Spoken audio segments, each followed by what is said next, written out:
Alright, hello, how's it going there, FS? Been working on this Hydrolox barge. The point of this is to have essentially a rocket fuel facility that will be a barge that I can go just drop out into the ocean, and it can passively make some hydrogen and oxygen for me. And then that way I can utilize that for rocketry and whatnots. So, been working on this for a little bit here. Also trying to get the electricity situation sorted here. So I want it to be completely passive, just sitting out there. So presently, this is kind of how the barge works. So I took one of my standard barges here, started working on this, and inside here we have hydrogen and oxygen tanks. We have some batteries, and we have a center channel here for water. And then under here we have desalinators and fluid ports.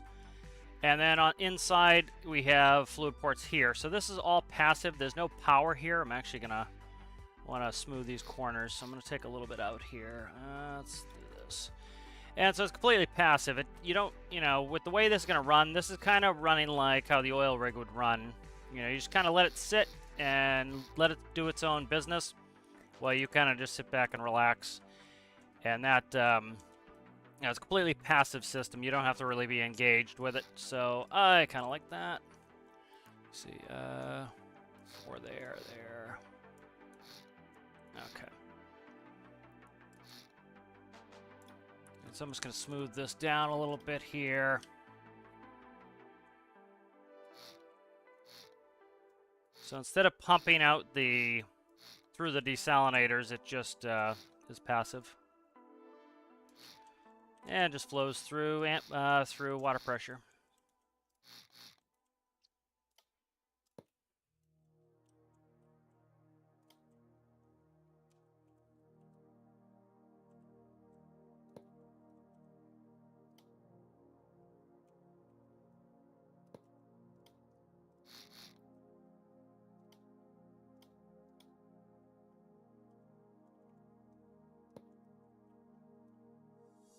Take a little bit of the curse off of this here.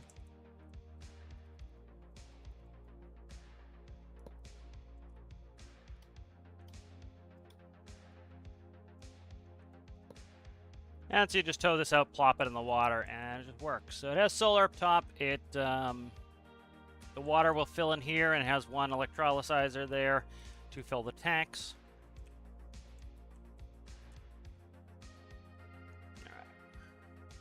I'm also working on some wind turbine designs. Hydrolox. Hydrolox is the fuel you would use in a hydrogen rocket. So it stands for hydrogen and liquid oxygen. So hydrogen, lox, liquid oxygen. So it's hydrogen and liquid oxygen. So it produces it. So it does the electrolysis in here, and we get the end products. So this needs to be plumbed up. There we go. All right. So that is what this is all about, yeah. So I want to work on I've been working on some wind turbine designs. I want to try to get wind turbine. I've had them running, but I'm going to get one that trying to increase my electrical production here. So I'm trying a couple things to see what I can do to get that to work.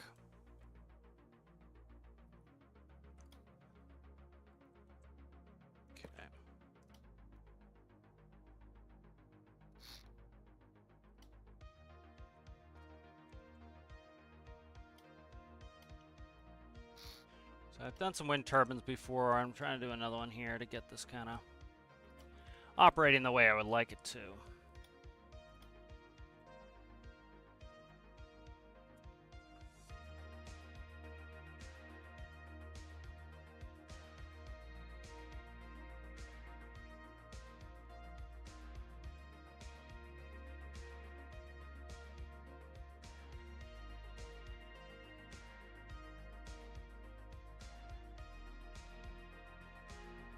I want to try doing a center shaft. Try to run that. We'll see if that works. I've been working on this, trying to get one that operates the way I want it to. So, yeah, I haven't got it perfect yet. So.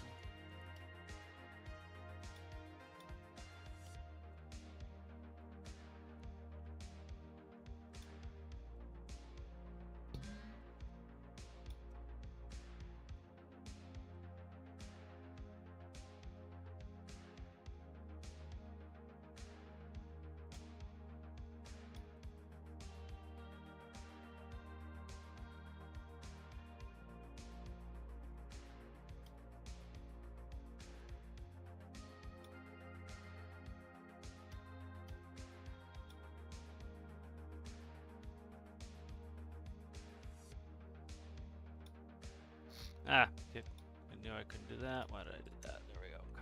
Cut this.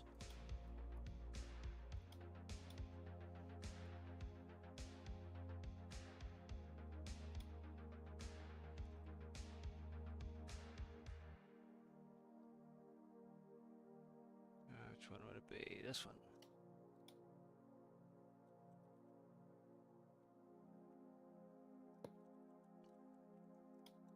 All right, good.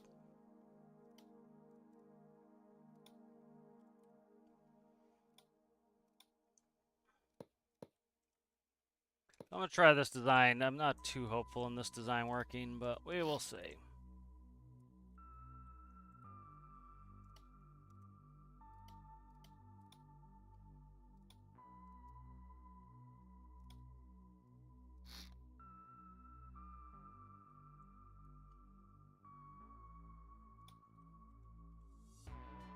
So I had a wind turbine on here. It just was very cumbersome, so I'm trying to make a smaller one.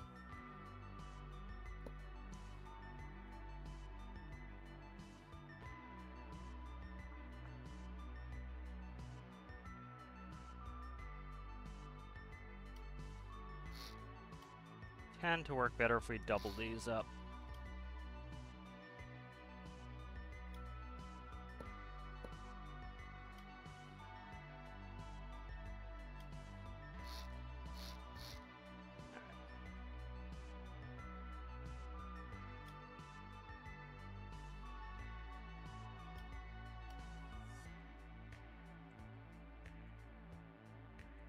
Velocity pivot, there we go.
So it's kind of running a backwards design. Not sure if this is going to work or not. We will test it out though and see. For catch up on chat. How's it going there, Horus? It's Barge for hydrogen and oxygen. Yep, transform water into hydrogen oxygen.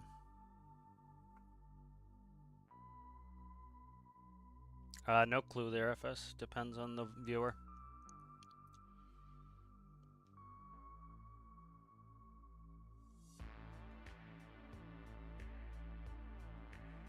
Shh, just wait.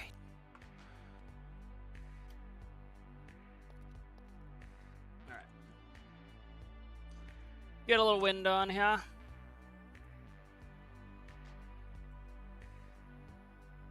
And we're gonna need a tail to on it to get it to orient, so the weather vanes properly.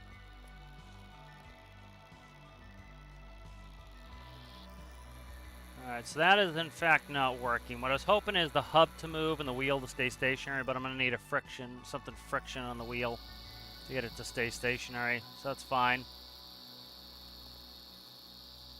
Alright, that's fine. We gotta get that wheel stopped, so. There's two ways to do it. One, you can turn a circle and have the wheel going. That's very cumbersome. So I'm trying to just get this to break the wheel. So we will see. That needs to spin, so I need to go off of this shaft here. And then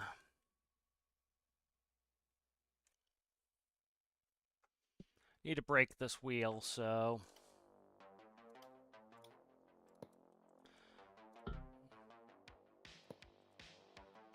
I'm gonna have to go back to the normal way to do it, but I'm trying to do it backwards here using the brake on the wheel.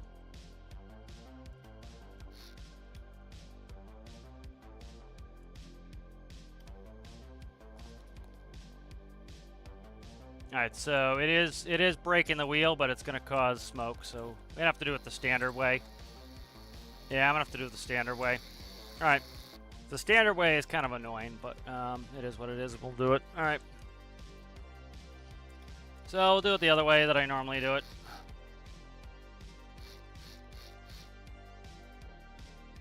Alright, so that's the pivot point there.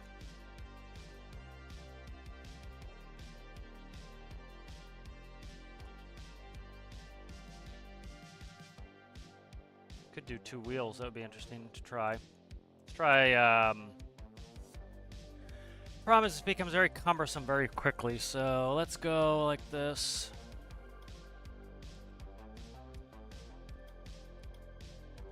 That's why I was trying this new way.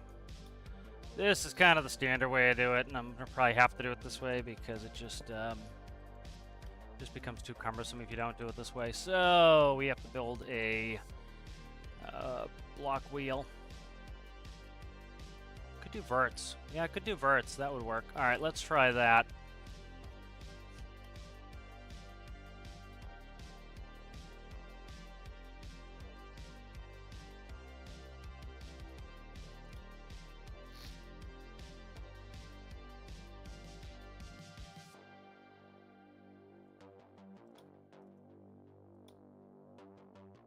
Nope, I don't want to cut that.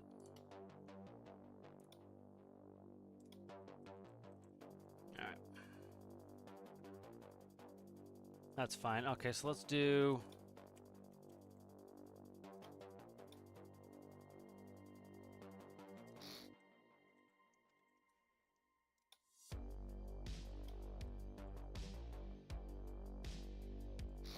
Okay.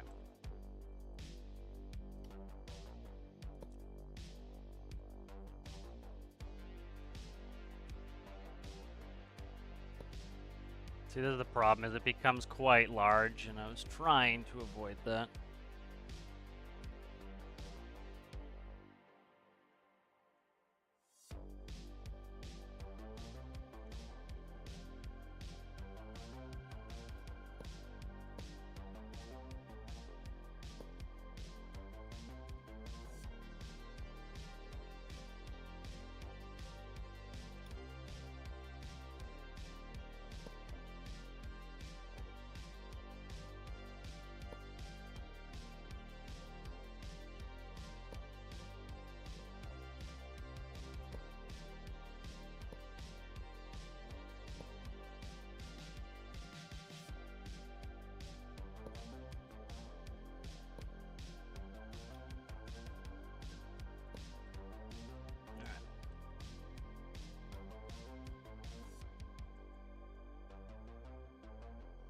Could do a center stator.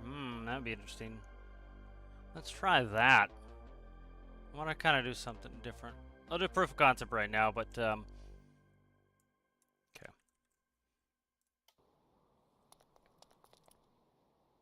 So you see it's going to turn the wheel here. You generally need to use the suspended wheels to get this to work, so I'm trying to think of...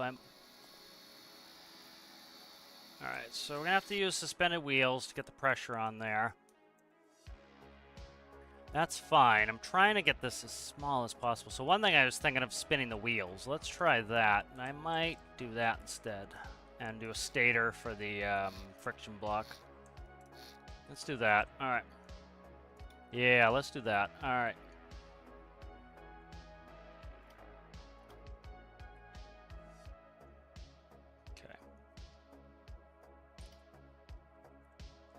So we want this one here. Okay. problem is, like I said, this becomes very big very fast, and that's kind of what I was hoping to avoid, but I don't think it's going to happen. Let's just do doubles for now. Alright, do that.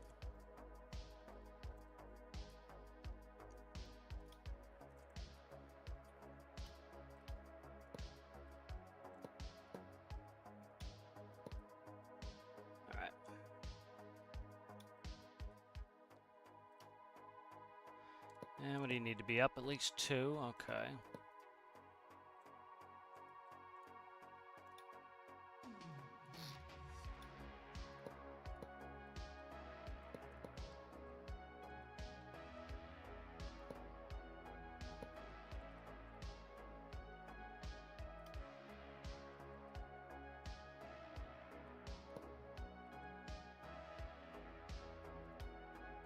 Oh, come on. Don't do that. Oh my god. Can I click on the right button? There we go.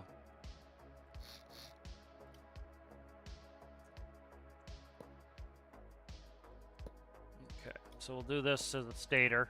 So that's stationary. That's pretty much all stator really means. It's stationary.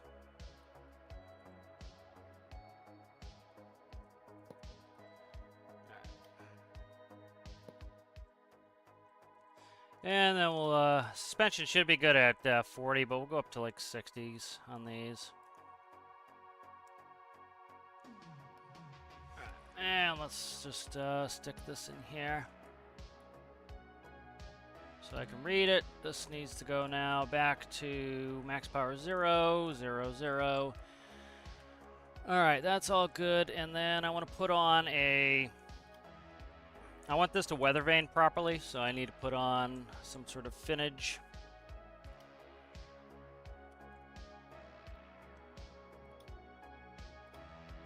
To get this to weather vane properly.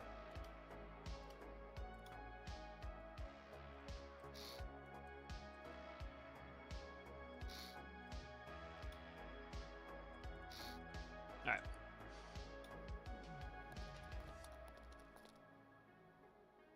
You see, are the tires frictioning? I don't see at the moment they're not. Yes. Wind's blowing me as I'm trying to jump in the boat here. My god, I'm stuck in the build now. Come on, man. Wind is just too powerful at 100%. Alright, why is suspension not doing its job here? Oh, that's spinning the tail too. I don't want to spin the tail.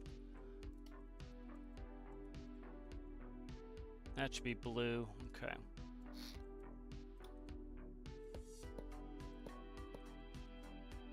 Generally, I spin the disc instead of spinning the wheels, but I want to fuck off. I'm trying to get this just right. Seems being a pain in the ass.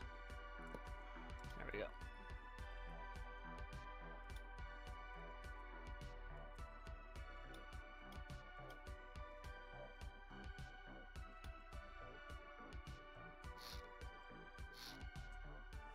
Why is the suspension misbehaving here is the question. Suspension should be pushing that against the disc.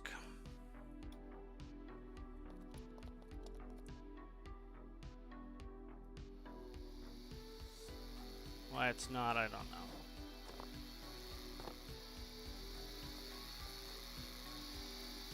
We're not getting any electricity, so we're gonna have to spin the disc.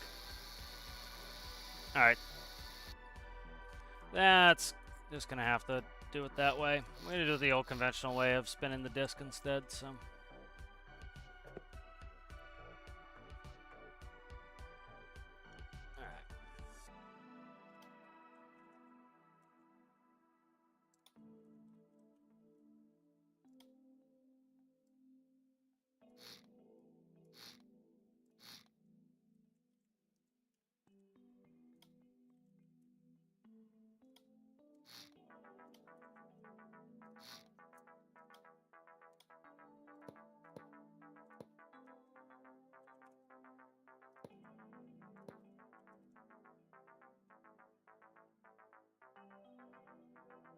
Usually I run it on the rim of the disc. I'm trying to see.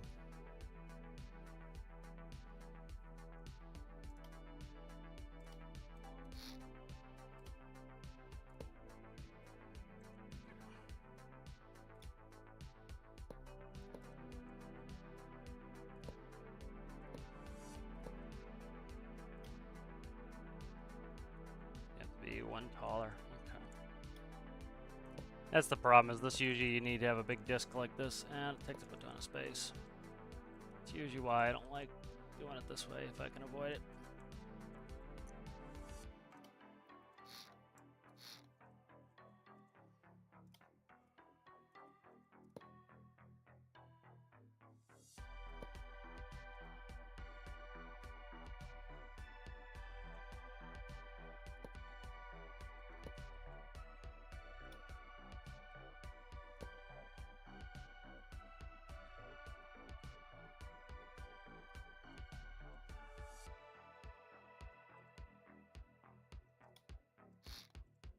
Alright, so there's going to be the spinning disc. I want to...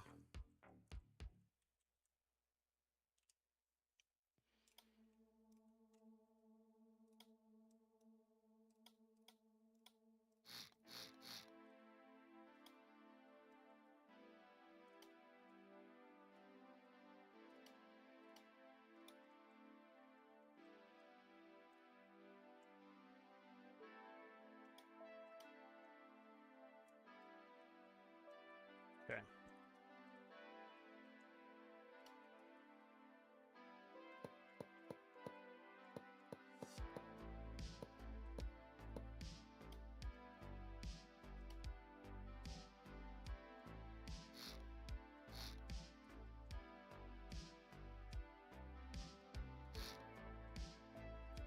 Fuck, when did I just deleted that? Arr, annoying.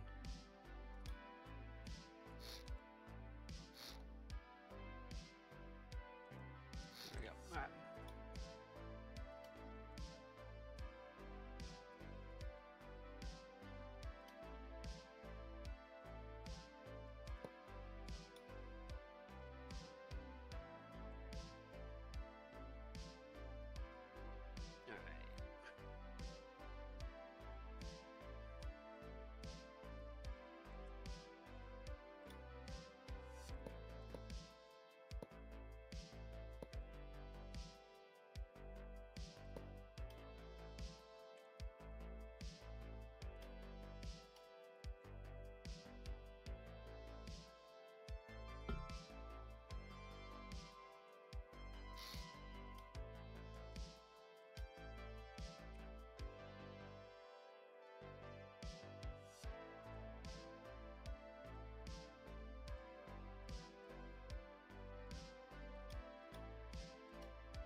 For now, I'm just going to throw a gen on there.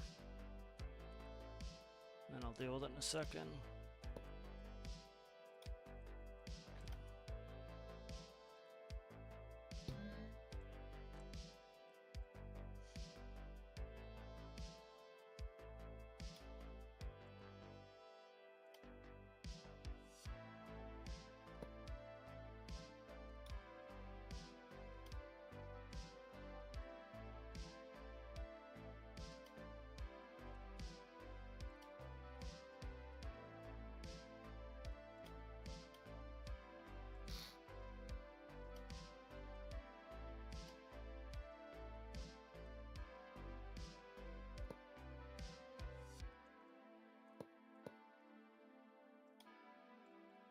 All right.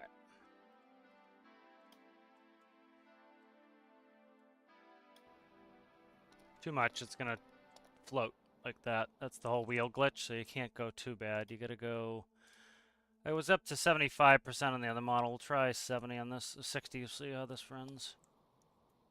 Alright, so now we got the wheel spinning. That's producing electricity.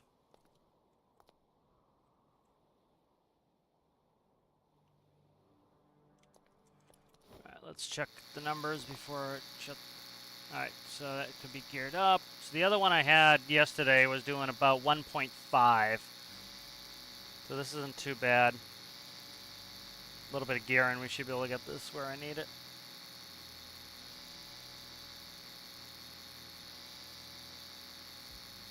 And of course, the wider the circle, the larger the diameter, the faster its relative velocity is, so the faster it's going. So, okay.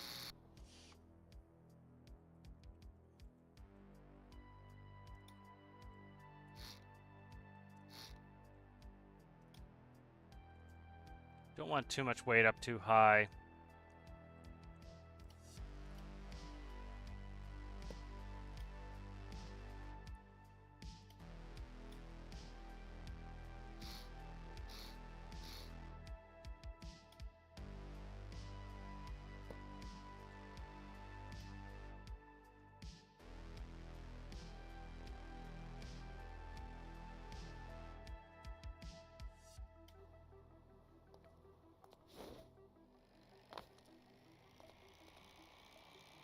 I didn't plug it in.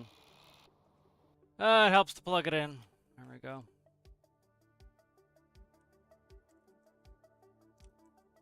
Can read the dial when it's way up there.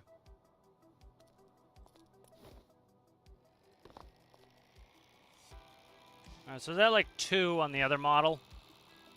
See where I can get to on this one.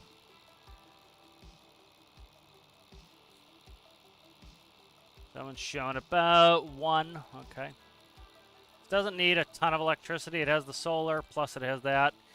You know, the whole point of this passive system is I don't need to make a lot of fuel right away. It's going to be a very slow electrolysis process.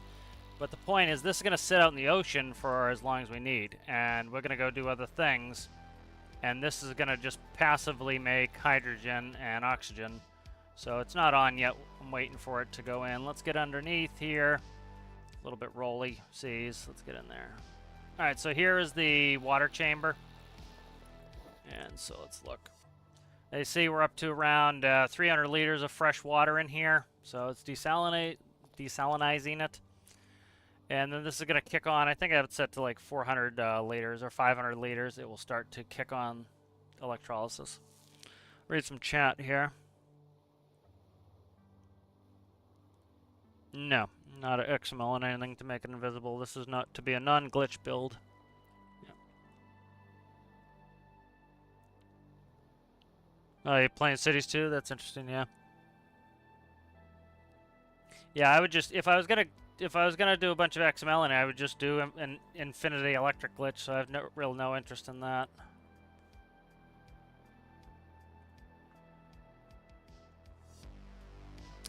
It doesn't generate wind, it's an electrical generator from wind. There we go. So you see we're making hydrogen and oxygen. So that is, I just have a simple microcontroller. It will only make it when it's, when we have 500 liters of water in here. So it doesn't look like there's any water in here, but there is 500 liters of water in here. And so it's gonna, as you can see, it ticks on, ticks off, ticks on, ticks off, ticks on, ticks off. It's designed to be very low. It doesn't work super fast because, let me shut off infinite electricity, how do we do that? It's going to drain the battery down, but notice it's pretty slow. So the point being, between the solar panels and the wind generator, it's going to, and this is at full wind, it's going to produce a little bit of hydrogen and a little bit of oxygen over time. And so this is going to sit out at sea on an anchor, and it's just going to sit out there and make. And when we need the hydrogen and the oxygen, and then I'm going to put, for cheating's sake, if I want hydrogen and oxygen, of course I could just spawn them. But, you know, this is for the mechanics of it. You know, that's why I won't use any glitches on this.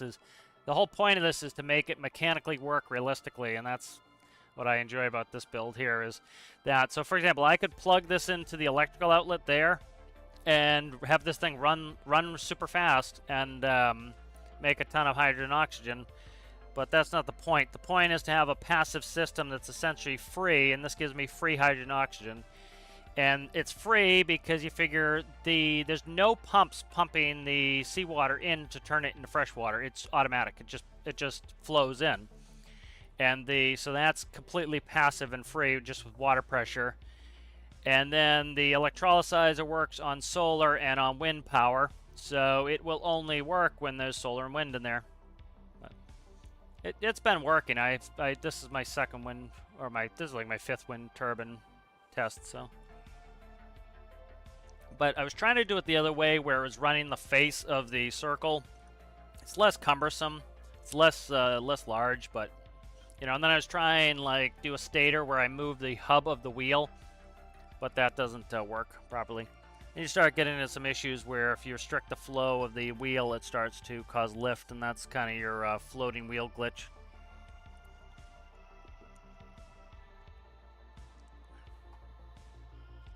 You know, so you see it's all mechanical. The tail on that, it's called weather vaning, so that's its weather vane. That will keep it pointed into the wind automatically, you know, just so as the wind shifts, this shifts, you know. So if we go in here and we change the wind direction, that will change the wind direction. It doesn't command anything. It works like a regular weather vane. And that just hit the back, but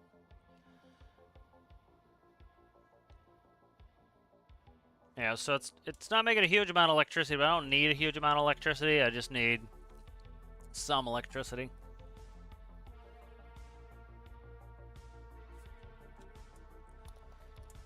Alrighty, so that is working. So the whole point is I'm trying to just get this as kind of compact as possible. I've built these before and they've not been very compact, so I'm just trying to get it more compact.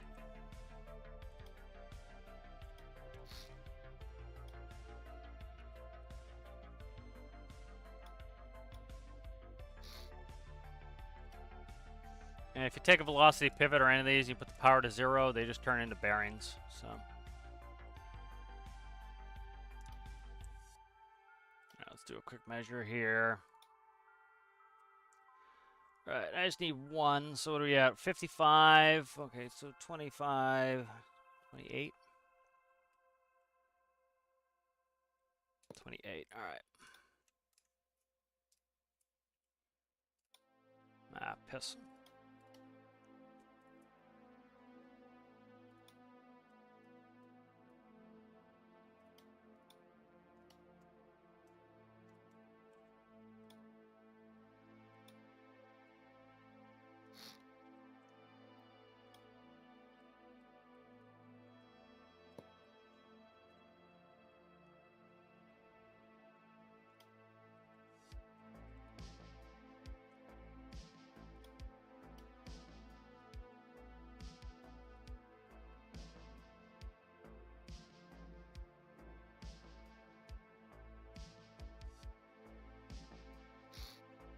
Alright, let's take this, that, and this.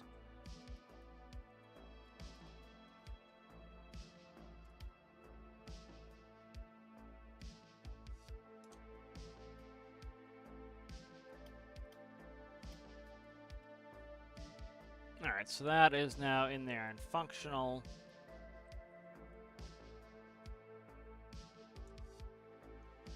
And that is just the blades. I'm trying to think if I want to make this so that it shuts itself off. Probably not, just let it run all the time. Alright.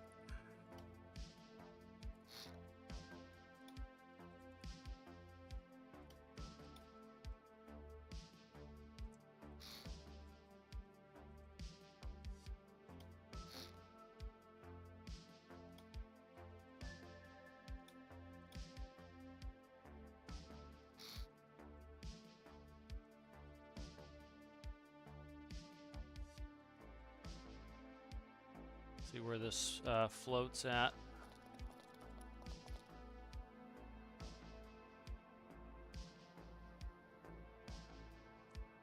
Okay, so it doesn't like being in the middle. It works as a sail. So the blades are flat. The blades counteract themselves. It's not how they really do it in real life, but that's what's happening at the moment. So I need to... Why the hell are the blades not angled anymore? Oh, electricity. Okay. They need some electricity to make them angle.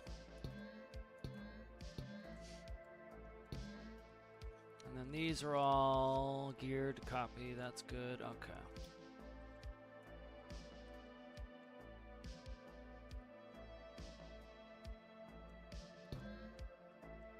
So that's there.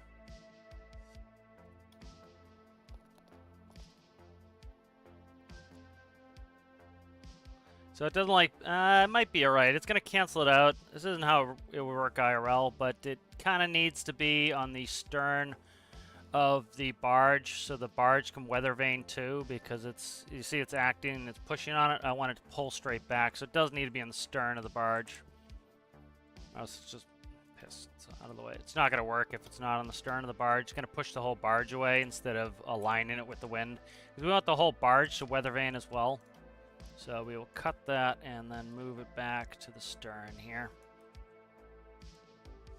Right there is good. Alright.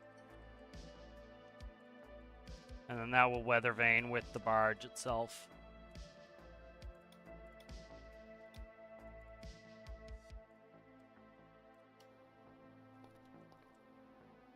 So see the mechanics of it? The barge is going to align itself with the wind, and that's what you want.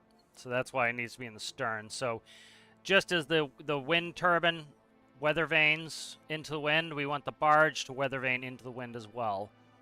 So that's why it needs to be in the stern.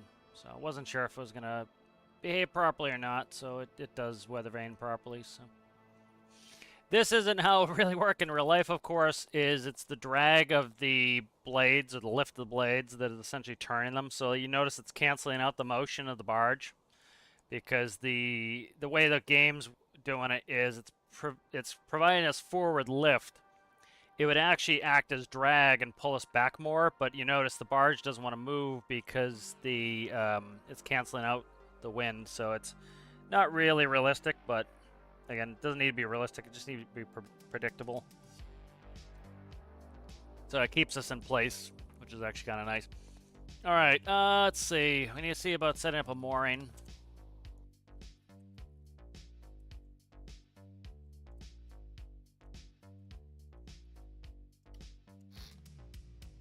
So it's pretty much right at the deck line is where the let's do a water line here maybe. Let's do a top here.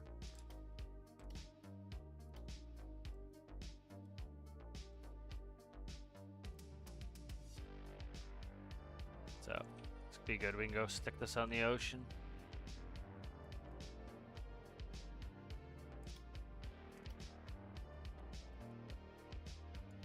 That right now. Let's go.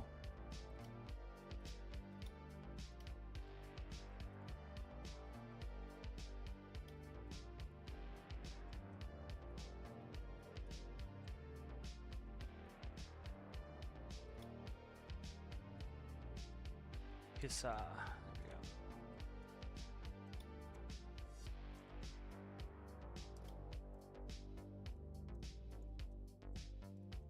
Yeah, let's do a darker color in here. That's be all shadow.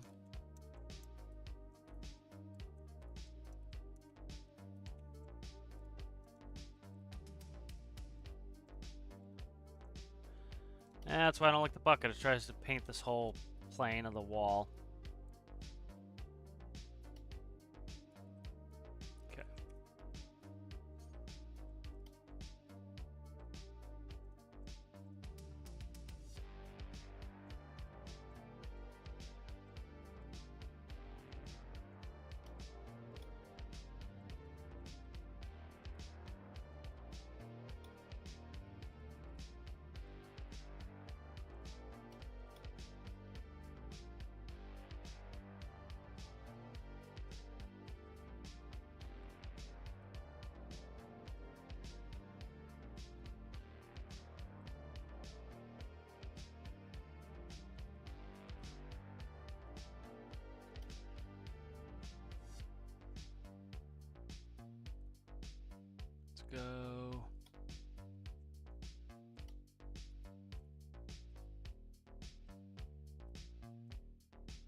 Kind of has a little bit of a hump under here. I'm gonna smooth out just a little bit. That's the hump for where the electrolyzer sits in there.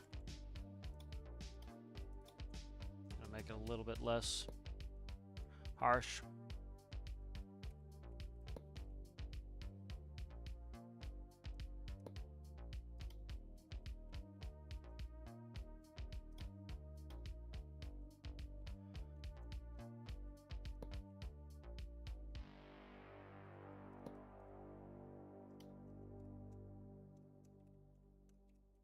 That's one of the reasons I like barges is, you know, by doing it like this where you have a power unit towed out, I don't need to make a new vehicle. I have plenty of tugboats that can push this out. You know, so I don't have to power this. I don't have to do a bunch of that stuff. So you run the regular power unit is going to go ahead and do that. And then, you know, so it's just going to be pushed out to sea.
So it looks like we got another hot fix yesterday, so that was that's good to get that moving.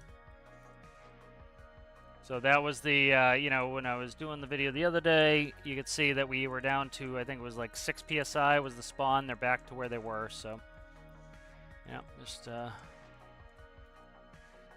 working on these things. You know, just take a time. There you go.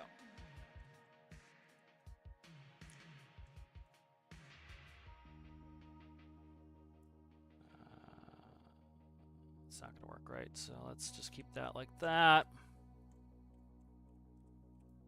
I have a top checker, okay, top checker.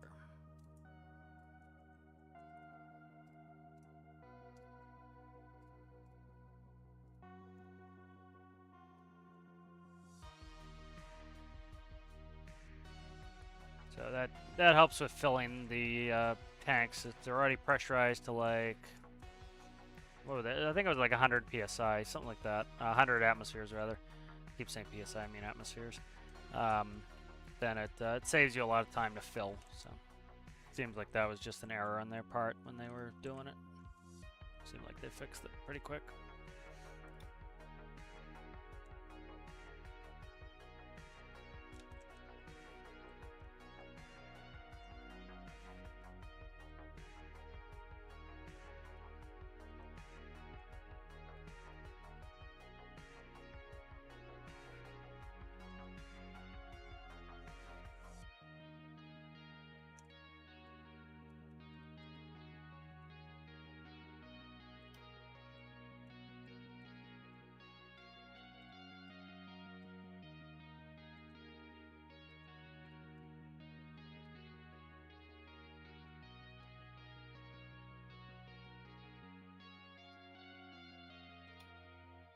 All right, that looks good. Let's go ahead and I'm just gonna stick this underneath. That's just the blade pitch on this. And the bucket screwed me here, as we expected probably would.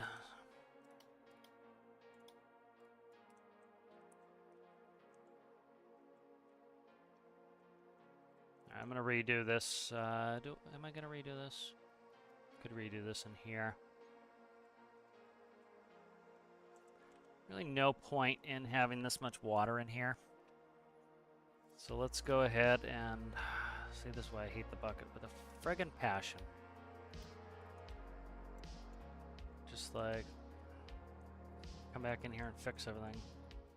I don't have to go back and do it again. So it just takes me 3 times as long to do it. I really dislike the bucket.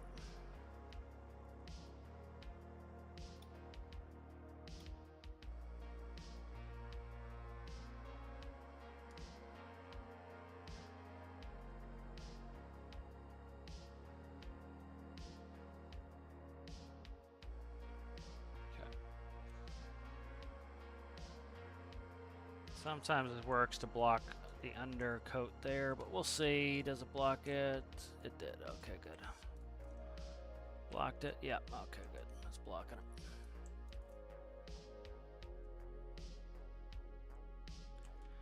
it. And this has got ruined here because those are in line with the plane of the other one, so.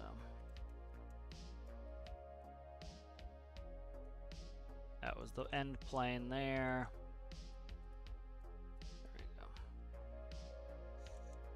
Alright, so we're going to change this up a little bit here. I'm going to grab some white block here. I'm just going to come all the way down. So I left this so that I could just get in this room and kind of check it. Never needed to be this big and cavernous. So this is my gas. This is my liquid meter here. So that's going to just go in so I can read the liquid quantities there. As you can see, this one got painted too.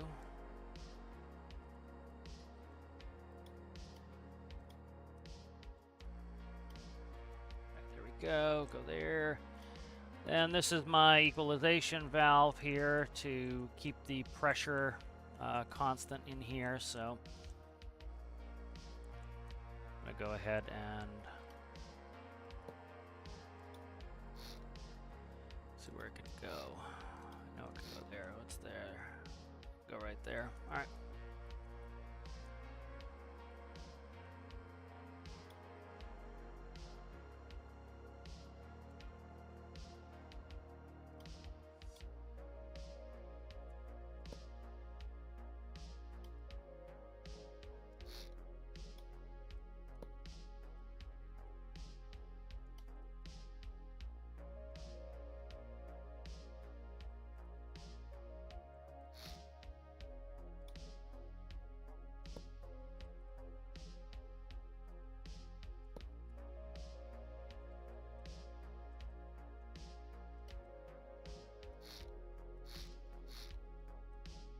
Alright, so at first I thought the tanks might need to be larger. They really don't, so I'll replumb a bunch of this stuff up. We're kind of limited by how fast how fast it drains the electricity, frankly, is what's the main limiting factor on this. Alright, good. So let's see. This is hydrogen. Just verify this didn't change, but we'll double check it. Yep, hydrogen. All right.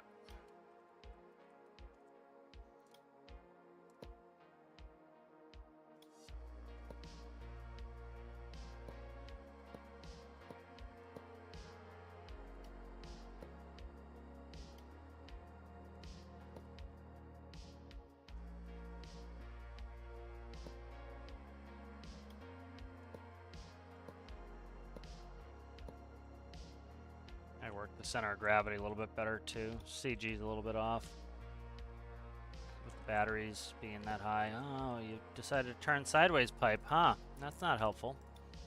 There you go. That's not helpful. There we go. So those are plumbed.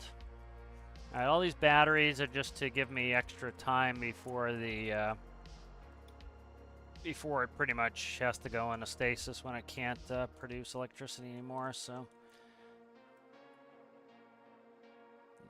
let's just cut all these batteries out, and I'll put some in. I don't need this many batteries either.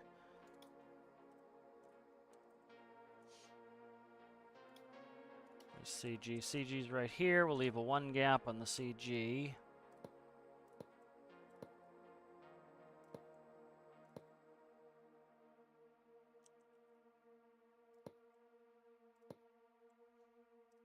Alright, so that's good for batteries. Let's go plumb up the electricity again.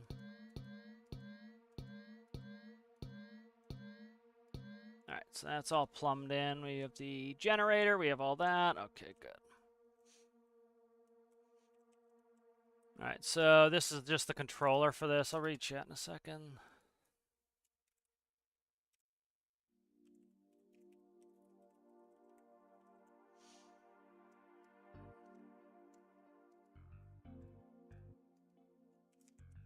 Alright, so they're going to read the battery.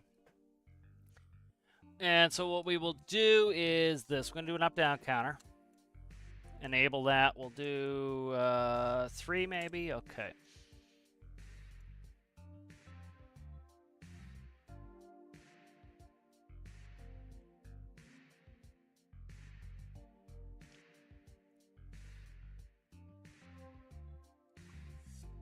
Alright, it's pretty simple. What this does is if the liquid tank is over 500 liters, it will allow the electrolysis to take place. So that will just turn on and off.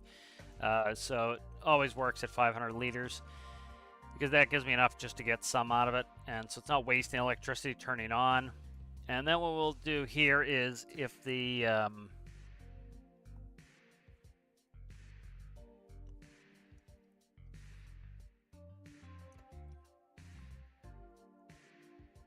let's go threshold 0.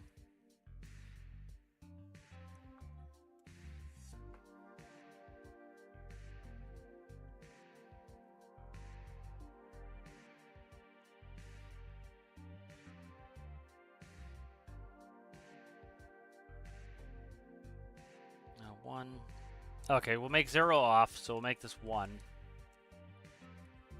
Alright, so if the liquid tank is greater than 500 and the threshold is 1, that's going to turn on the electrolysis. And so then what we're going to do is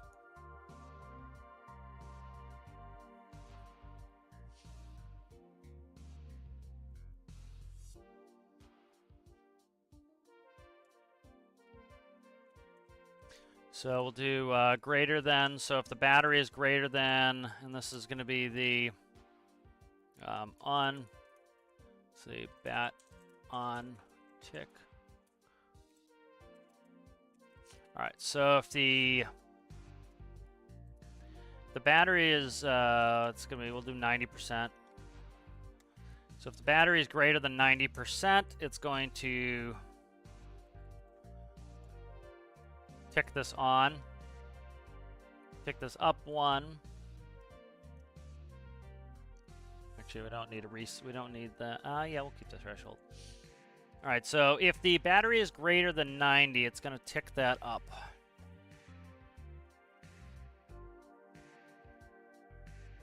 And then if the battery is less than, we'll say 30%.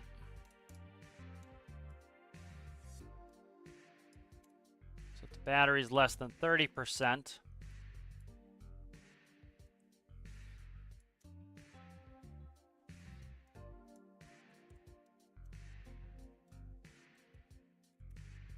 it will tick that down, and then I'm going to change this so it just goes to 1.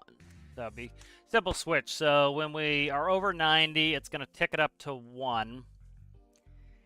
And then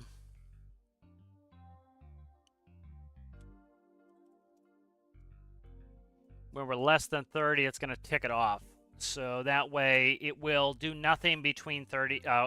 So it will turn on. System will work until we get down to 30% battery. Then it's going to shut the system off. And that will allow us to recharge back to 90. As soon as we hit 90 again, it's going to tick it back on. And that will get us going again. So I might do 0.99. And then once it gets low enough, it will auto shut off to rebuild electricity. So it's not keeping it at a very low electrical state. All right, let's hook all that up.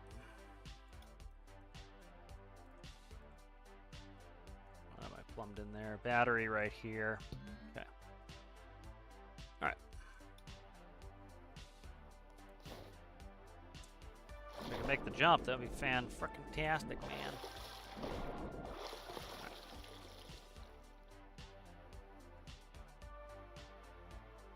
Infinite electricity is off. And we're currently not using up any battery because the electrolysis tank is not full yet. We're making about it's climbing, but we're around 0.981. It's a hydrogen oxygen production barge. They're big brain. How's it going there, Sergeant?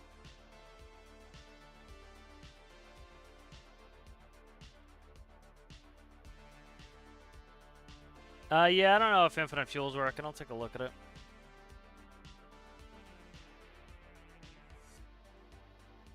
Good CG.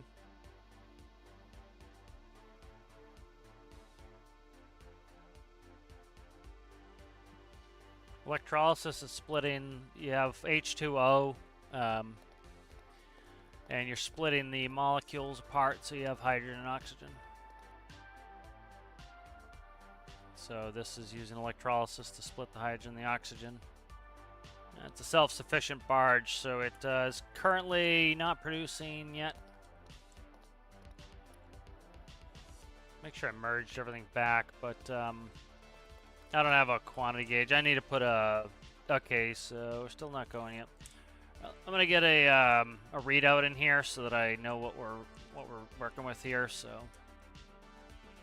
need a little command station here. So I want to stay away from this because that would cut your damn head off. So put her over here.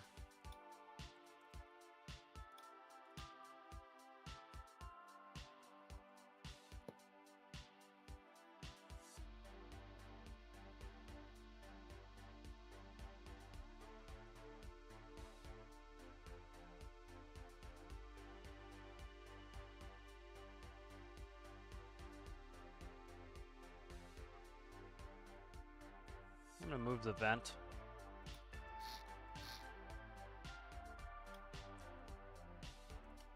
That's fine the way it was. I don't want to make this too complicated.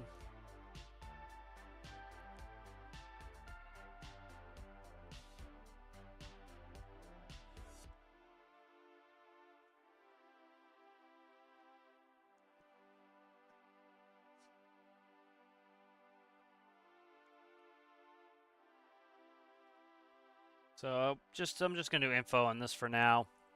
So I want to read water level.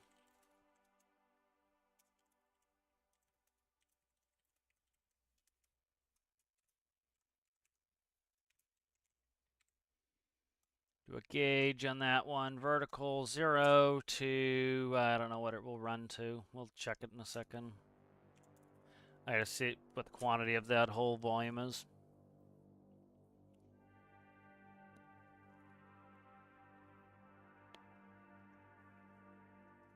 And then I need to know, so that's going to be hydrogen, oxygen. This here is going to be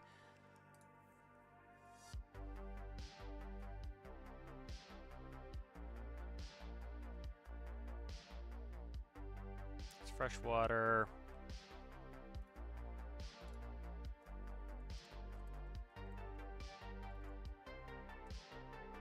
Indicator.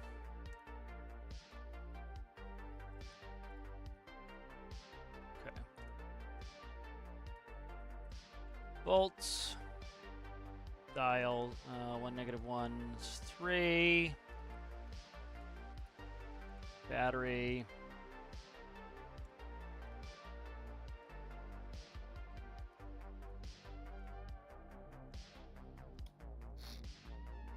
I forgot those are, okay.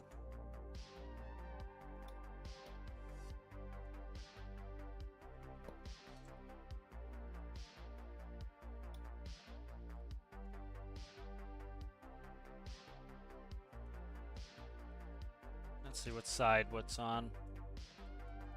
So hydrogen's on the right side, so we'll do oxygen on the left here. O2 in liters. Gauge 0 to who the hell knows, but an enormous number.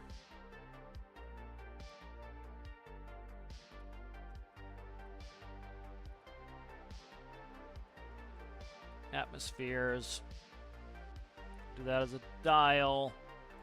0 to 1000. That's going to be 7. Nope. That's 5, and this is 6. There we go. Eventually I'll remember how to play this game. That's not what I want to do. Piss and piss. Let's do that. There we go. Dial 0. That's going to be 7. Alright, this is going to be H liters.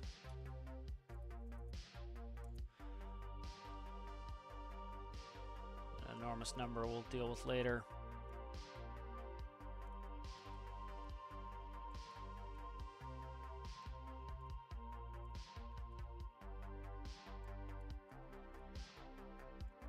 Dial 0,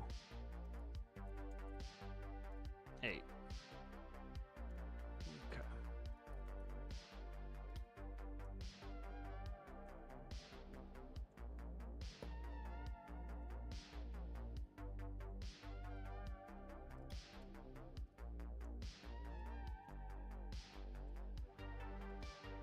Be system.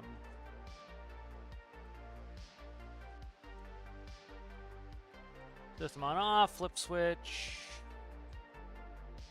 Not going to redo the numbers, so we'll just make that 9.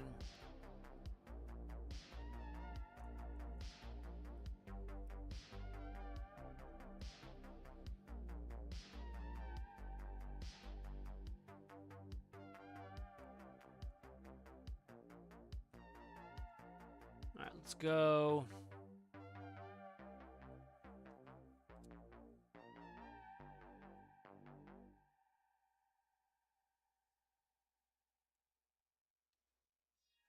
Do I have anything I can read off of that?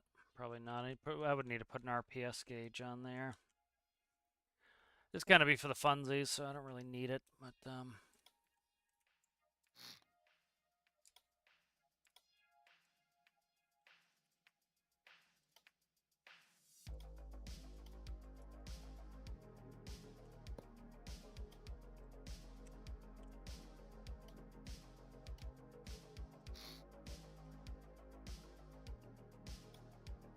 all right, so this will be turbine, RPS, dial 10.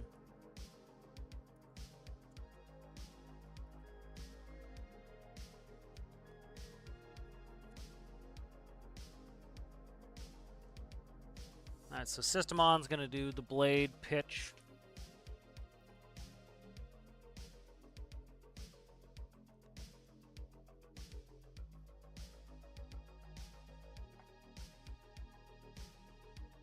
Just do a full 1 on the blade pitch, and then I know I want this to be generator readouts. This will be S watts. Actually, no, I don't need that. Let's do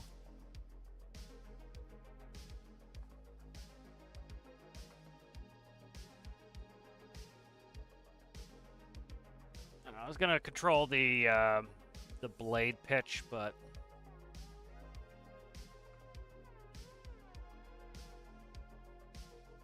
I'm not going to be able to have a readout of that, so I'll do it anyways. This will be blade pitch.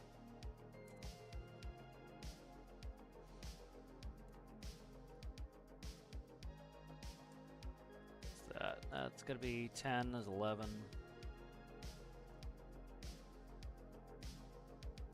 We don't really need S-Watt. I have a voltmeter, so don't need it when I have that. Doing the same thing. It's essentially telling me if I'm charging or discharging, so I don't really need it. Okay.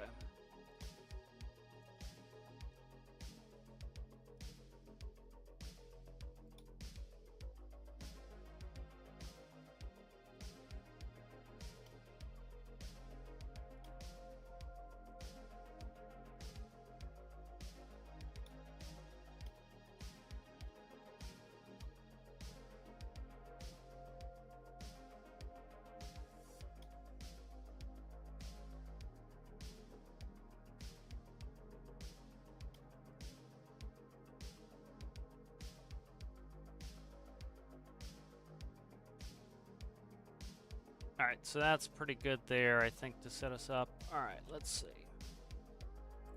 I need to make this bigger here.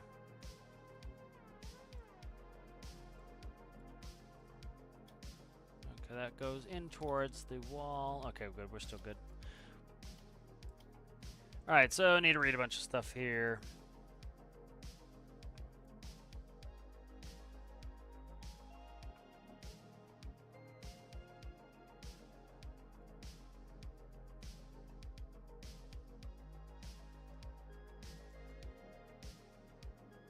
X and Y and Z and W.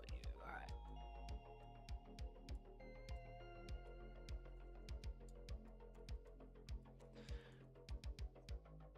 All right, then what is that? That is 9. Okay. 9. So that'll be the energizing the system. And we went up, down. Okay.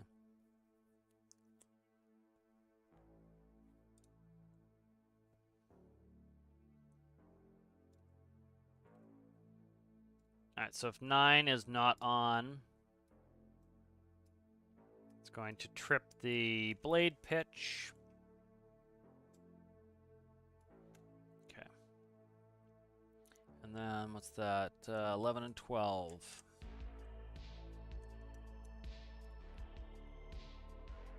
11 and 12. It'll enable this clamp, so the minimum value is 0, max value is 1. 0.001.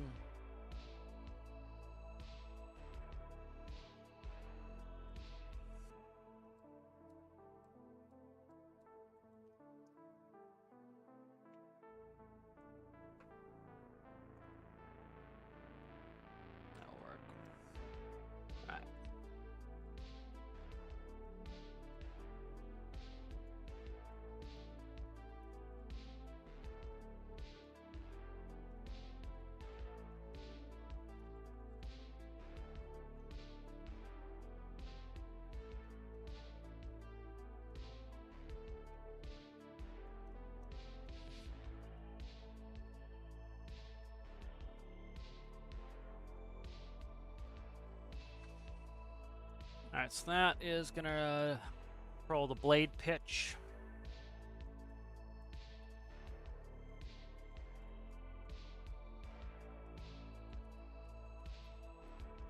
Blade pitch. This way I can manually feather the blades if I need to.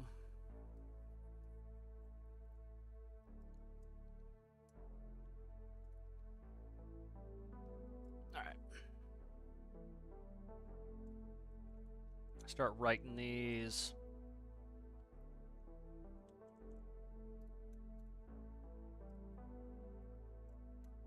Okay.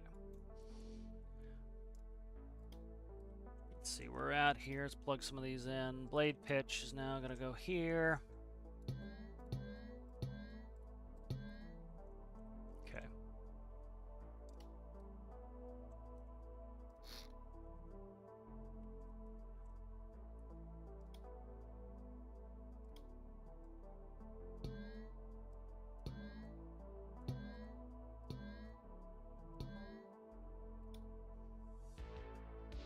Let's look at these. So we have fresh water. I need that. That's in there. Fresh water system on, or electrolysis, fresh water, volt spat. Okay. So one is going to be right here. What the hell is it right here? Okay, right here, liquid tank.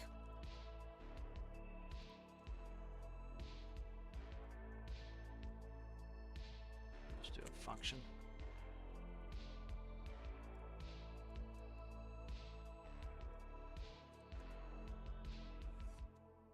So that'll read out the liters.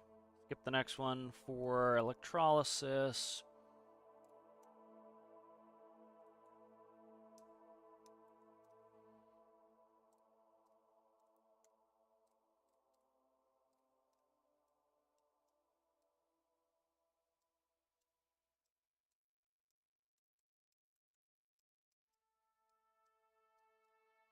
Okay, so there is electrolysis.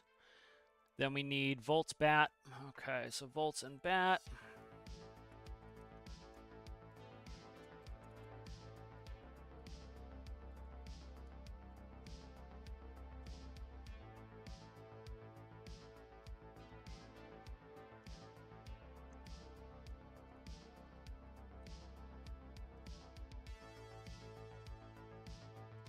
So delta off the battery.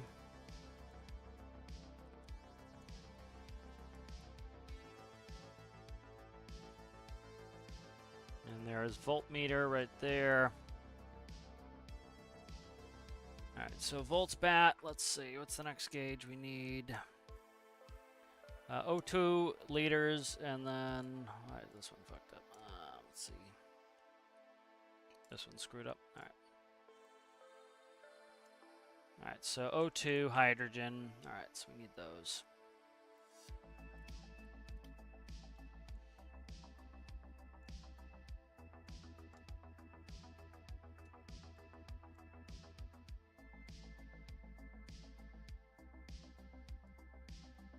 It's not.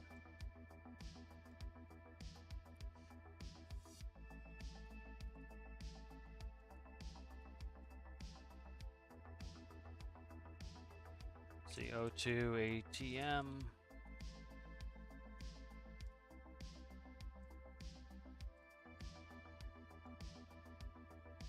O2 liters. Hydrogen liters. Hydrogen ATM.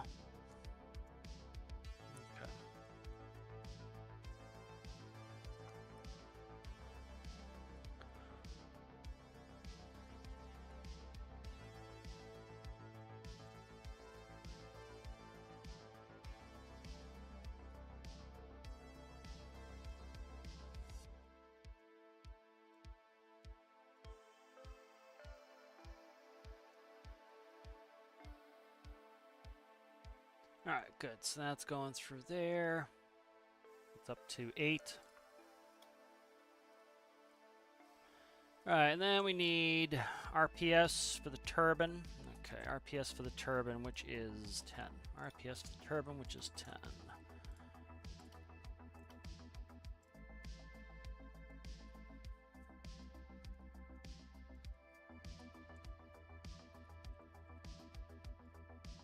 Turbine RPS, which is 10. Alright, so that's pretty good there, I think. And then we need this, which I want that to blink, I think.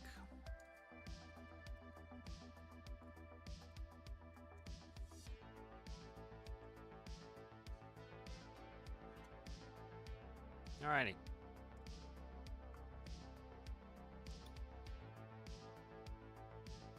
Look up any other nodes I need here, and I'll check chat. Turbine RPS is going to go here. Hydrogen and atmospheres is going to be tank pressure. 1, 2, 3, 4, 5, 6, 7, 8, 9, 10, 10. Okay, so these need to be multiplied out. So these two need to be multiplied out. All right.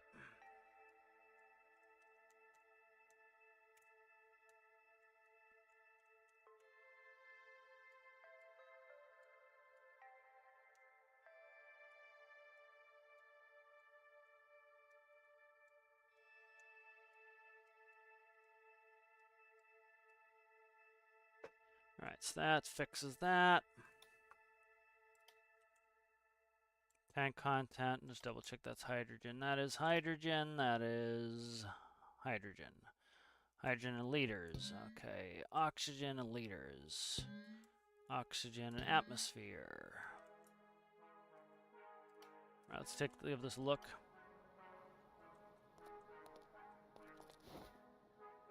Oh, that was a good catch. That was a good catch. Alright, so currently the blades are feathered, so they're not going to do anything. So we need to turn that on, and I need to increase the blade pitch. And that needs to be hooked up to electricity, or else it's not going to do anything. This can go. This can be painted, theoretically. There we go. Do a quick electrical check. That goes through, that goes up. Those are the only things that need to be powered on that. All right, let's give it a look. Let's give it a whirl.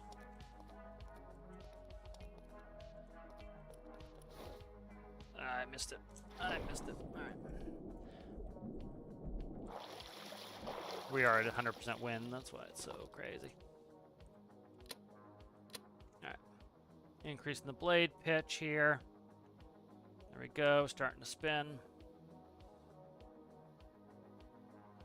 The RPS is going to be negative, so I just need to invert it because it's moving the opposite way in the wheel. It's moving the wheel backwards. So.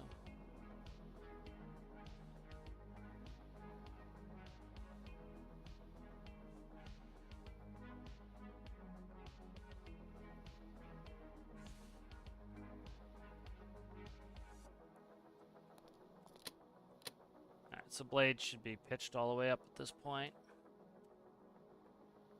All right, good. Let's see. We have fresh water is coming up, so we're almost at 300 liters. We need 5, so battery, check. Make sure infinite electricity is off. It is, because, and we're not draining any electricity, so. At 5, that will start to do electrolysis, so I'll check that in a second. Let me look.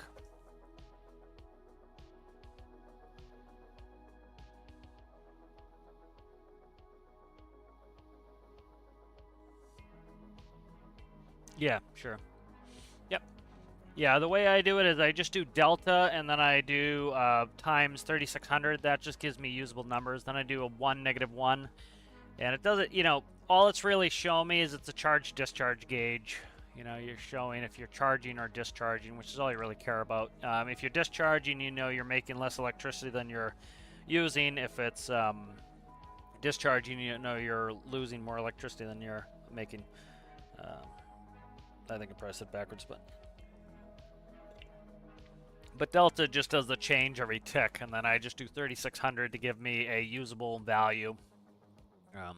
You know, if you wanted a bigger number, you increase it beyond 3600, but 3600 should give us ticks to seconds? Ticks to seconds, something like that.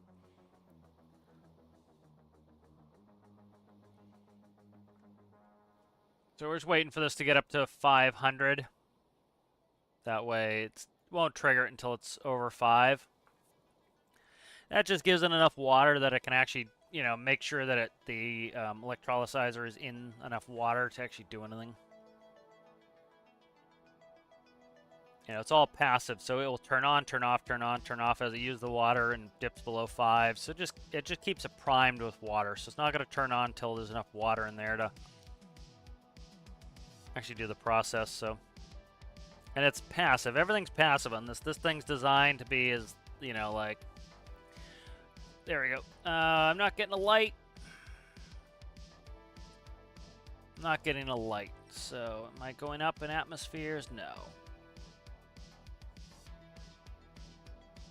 500. Why is that not ticking on? That's on.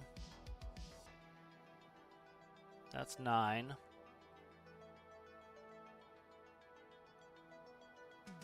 I'm not getting my light, and I'm not making any, so the electrolysis isn't on at the moment. I have to check it. Alright. Something's up. Alright, let us see what is going on here.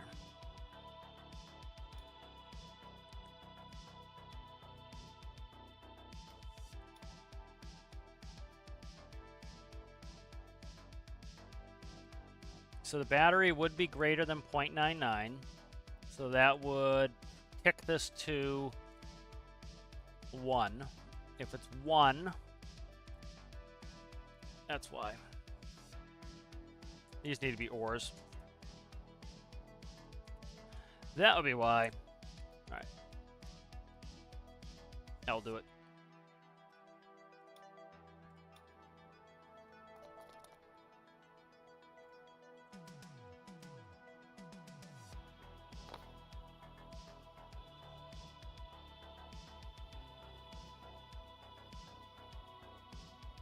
Yep, it's a space DLC part, so you really have no other need for hydrogen. I don't know if it, I don't know, I have the DLC, so I don't know. Okay, so it says we're doing electrolysis, which I really shouldn't be. Yeah, I don't know why that light's going off. Yeah, I don't know why the light's going off. We meet none of the conditions. Okay, let me see. I need to fix it. The ands were correct, I just had nodes that I didn't have filled in. So it's the W is the problem, so that's why. That's why. Okay, there. And then there's no W, so that'll fix it. There we go.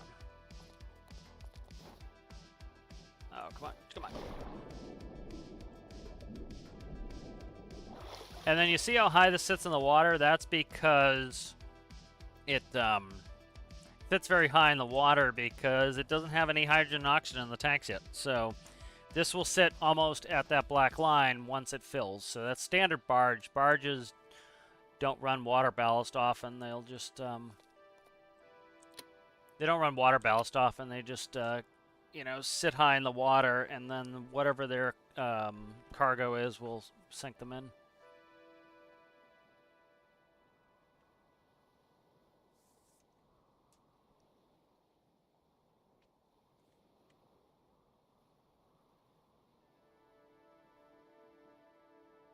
Alright, so I need to put that, invert that RPS on there. Could just invert the tire too.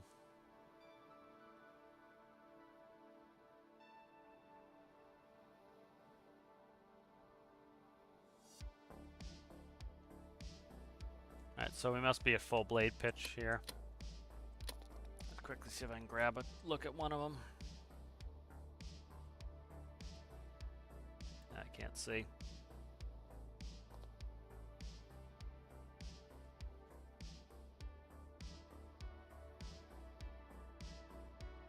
And you know, we can see the generator from here. We can check outputs about what it was. You know, it really doesn't matter too much because, like, I tested with larger generators and stuff. It doesn't really matter. It gets us a tiny bit of more efficiency, but you know, it's putting more resistance on the windmill, on the wind turbine. So all it's really doing is slowing down the turbine. And so the turbine's now slowing down, and it's producing about the same amount of electricity. So, you know, this would go faster if I reduce the gearing, so the RPS would be up, a greater likelihood that I have a glitch, and it would produce about the same amount of electricity. So it's really not, there's really no point in me trying to spool this up faster. You know, I could put a second wheel on there, but it's going to cause more resistance, which is going to slow down the turbine again, and I'll likely get the same or close to it. You know, so this keeps it nice and slow. It's not moving crazy, less chance of breakage. That's one of the reasons I do 2 of these velocity pivots, is it keeps it very stable. And so it's not wobbling around and trying to break everything. All right, so we're filling with water still. Yeah, I'd say the only thing you really have useful if you didn't have the space DLC for the electrolyzer is the oxygen.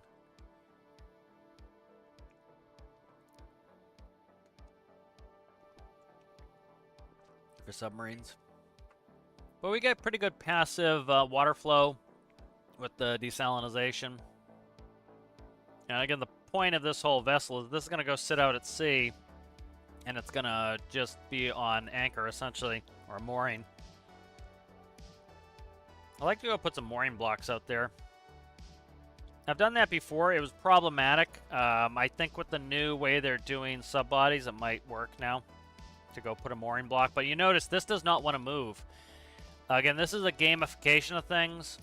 These have lift pushing this way, or pulling this way. So the lift is going this way. The wind is pushing us, and it's equalizing us out. So you could theoretically use this as a station keeping system on your boat, where as long as you have a turbine, it could theoretically keep you in position, as you can see here.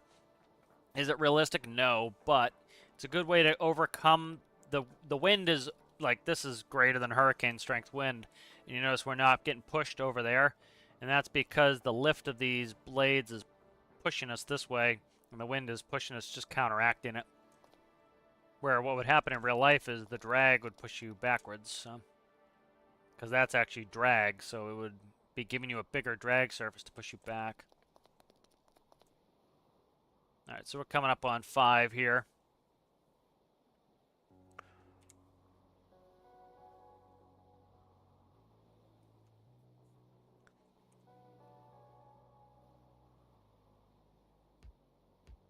I need to see about making a mooring block. I've done it before. I might do it again. You need a pretty... We can use Triton now to go lay some moorings.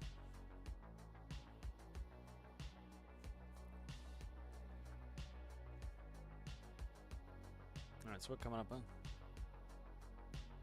Ha! You don't have to pick them... Well, that's not necessarily true. If you roll them, Citrus, you push all the small stones back into the dirt, and that gets rid of them. And then you only have to stone pick the bigger rocks. So probably what we'll do on my farm is, since we have the rollers, if we do have to deal with stones, we'll go push them back in with the rollers, and whatever's left, we'll use the bucket on the front end loader and just drag it across and pick them up. Because that way it can kind of drive, you know, fast from spot to spot, and then, you know, dump the remaining large rocks in the back of a trailer. Could also automate. Okay, so here we go. We have electrolysis. And so as you can see, it is the voltmeter is ticking.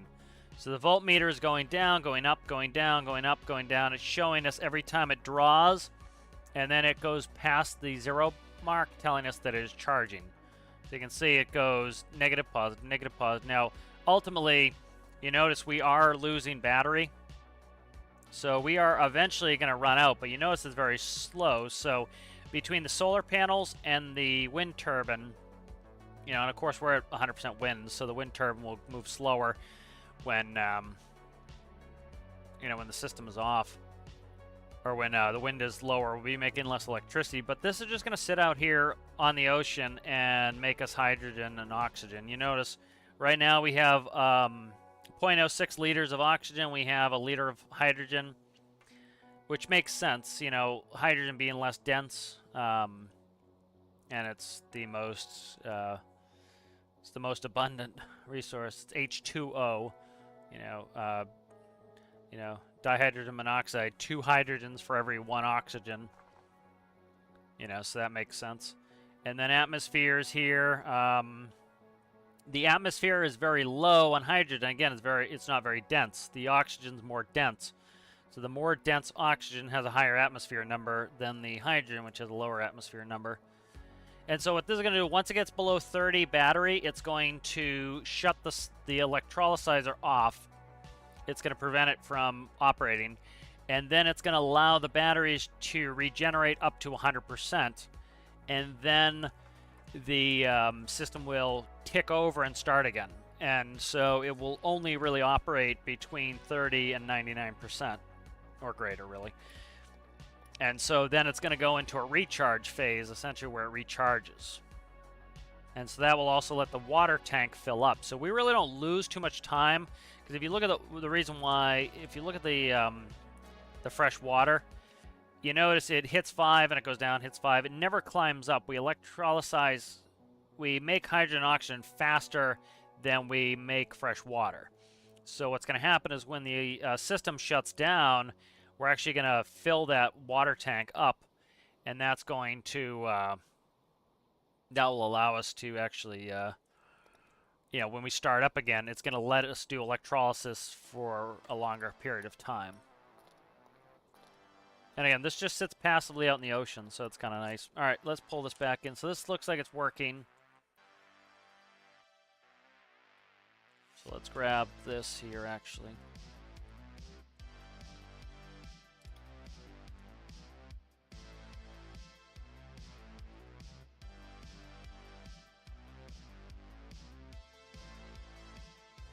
Nah, I'll leave it there. Screw it. I was going to try to fancy it up a little bit. I don't think I am. Make sure this vent. So I just have an air vent on here, so it's just venting air right out. so that it makes sure that eventually you're going to get to an air pressure where it won't let water in anymore. It's very, like I said, it's a passive system. The water just is going in via water pressure. And so I want to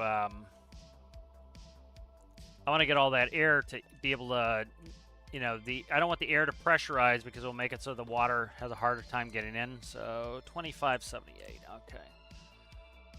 Now this can be indexed to 2578.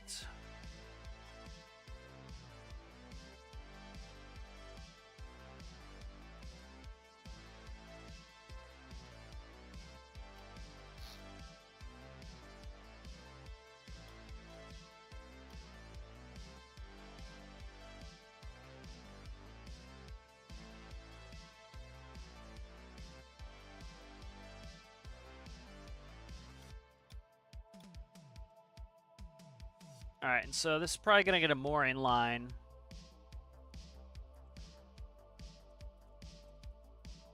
Alright, so maybe we'll play with a mooring line a little bit. Let's go ahead and we'll spawn this. Actually, I want to save it. I haven't saved it in a while, so let's save that. Alright, and we'll save the backup.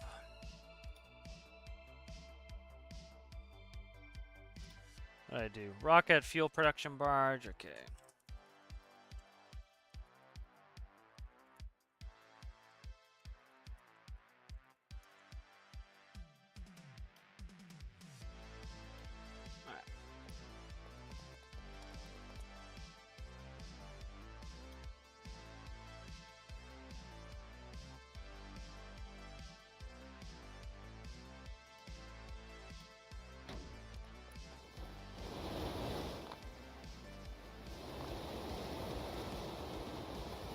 Oh, these are dicked up. Okay.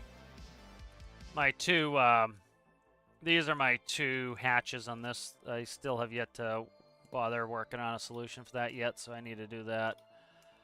So for now, we'll just hard connect these, and then I still need to work on a solution for those hatches.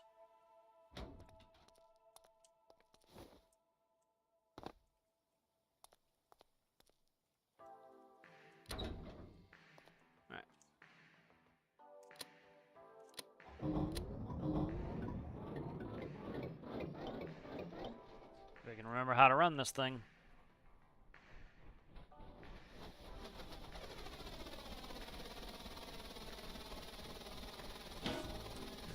I doubt it. I don't think the hydrogen's flammable.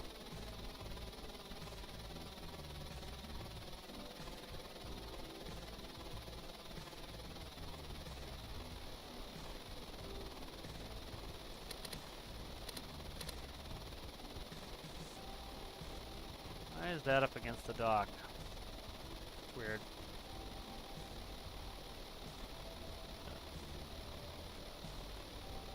I don't know why that's... I wonder if the wheel's causing lift. That's what it is. The wheel's causing lift.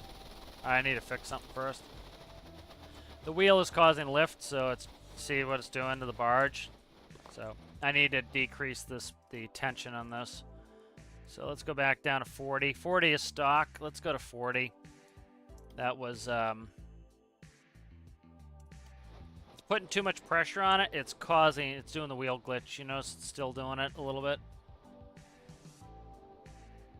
Yeah, so trying to get that glitch not to happen.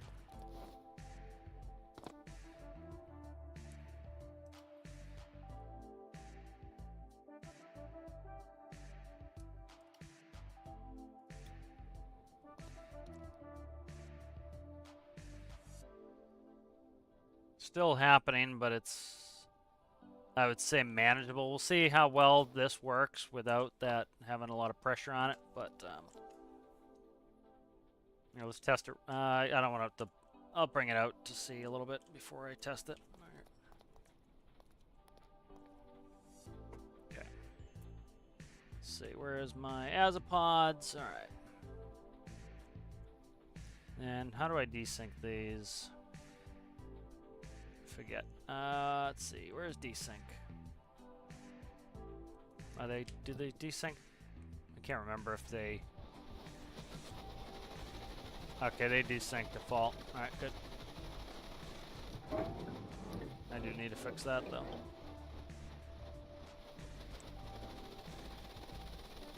Yeah, I need to dick with this thing. This thing's still too rambunctious with how fast it accelerates, so I need to deal with that.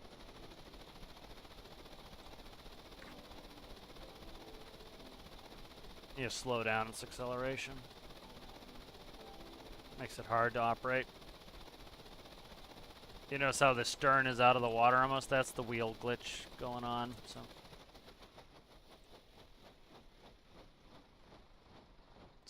that is kind of gross, but want the wind turbine to work. I need that. Kind of need that. There we go.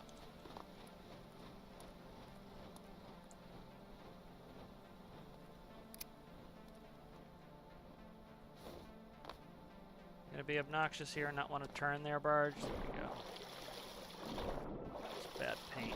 Let's get this out in the water. Oh, come on, you suck so bad.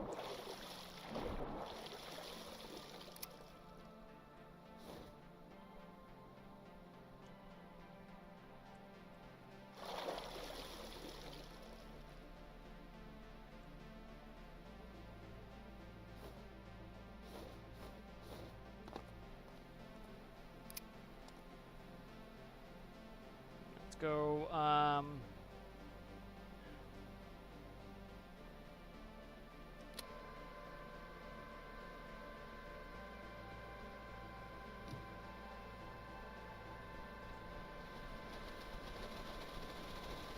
That's not what I meant to do, but whatever. I need to work on this because the azipods are touchy as it is. I need to have them operate a little bit slower.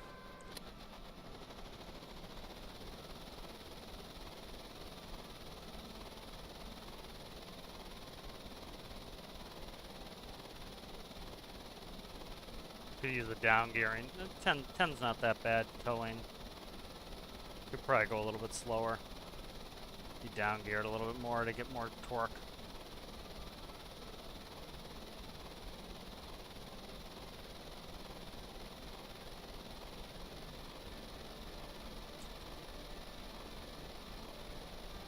Yeah, but you can see how it's you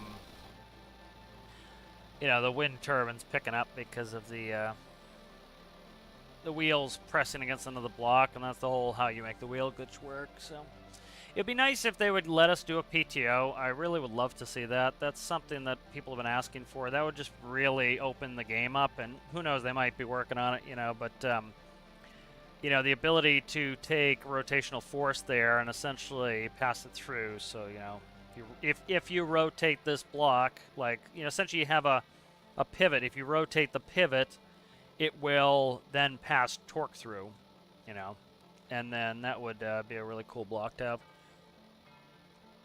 That would allow us to do things like PTOs and stuff like that.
Go like...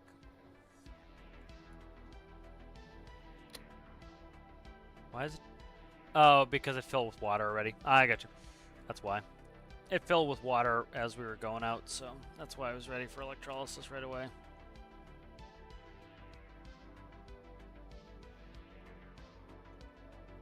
Yeah, so this will need some hose connections on the deck for pumping out and everything else, but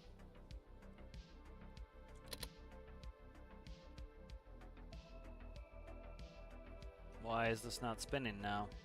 Question. Turbine's not spinning at the moment. Is it just the wind is too low? It might be geared up too high, that with unless it's a lot more wind. So I need to down gear it then. I do need it to turn. There we go. Started to turn. Yeah, so it's geared up too high, so it's essentially completely stopped unless the wind is. What are we currently at? 64%. Yeah. So. All right.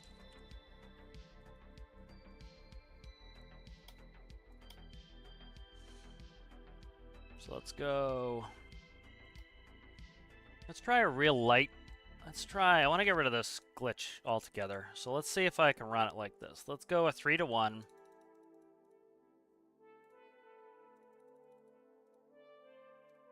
So let's see if I can get rid of the glitch where it lifts the stern. So that's at 1%.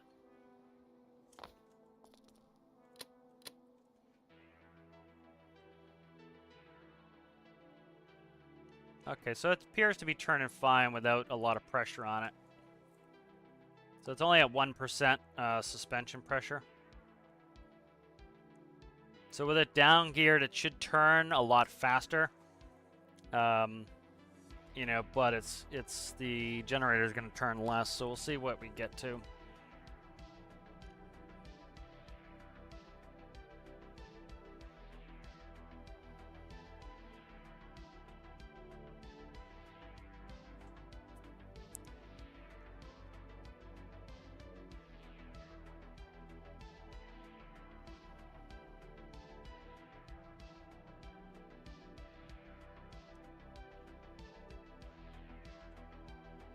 What are we producing there? Okay, so that's a much higher RPS on the turbine, but we're probably generating less on this. Let's see. About the same. Yeah. So it's going faster, but producing, you know, about the same amount of power. So that seems to fix some of the problems. So that's good. I like that. That's good. We'll just take out some of these gearboxes then.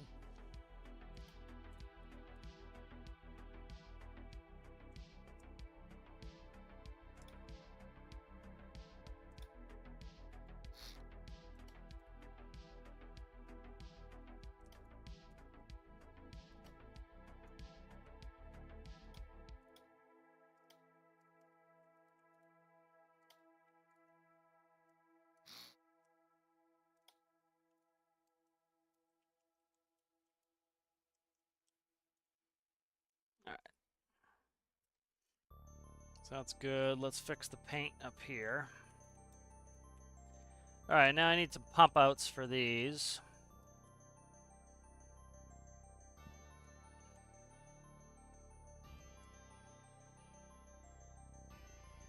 Alright, where do I want the pump outs? Put them here.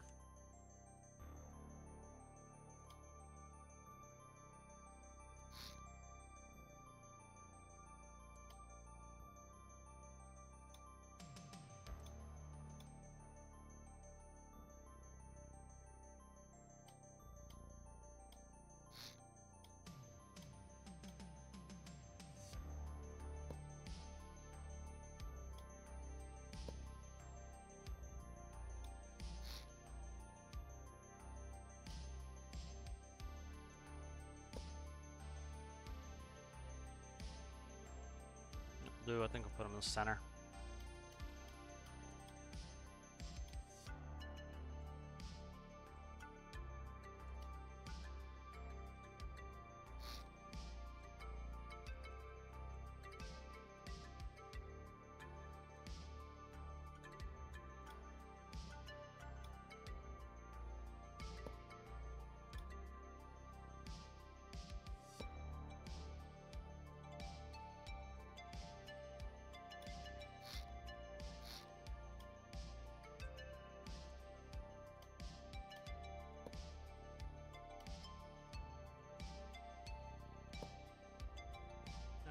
There's our pump outs here.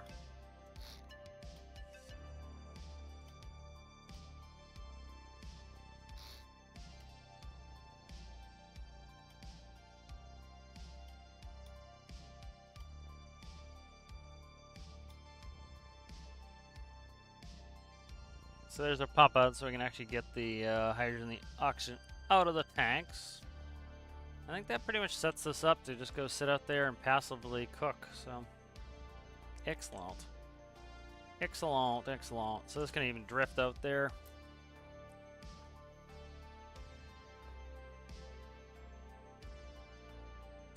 Let's see. Do I put our radio system on this so I could find it? Probably.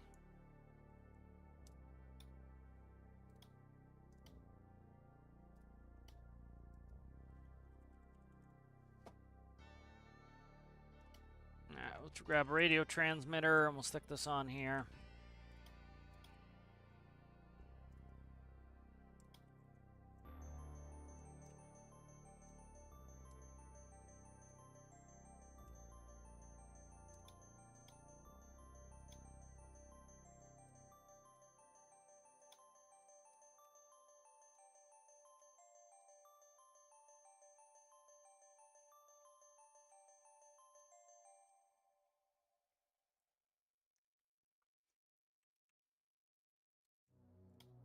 Alright, it's going to be GPS X and Y, Radio Freak. I'll just do GPS. It's already set up for that. Normally I'd switch it over to physics sensor, but I am not going to bother right now. So just stick this right here. Okay. That needs to be plumbed in. That's Y. That'll be X. That is radio transmit mode. Alright, this is radio frequency.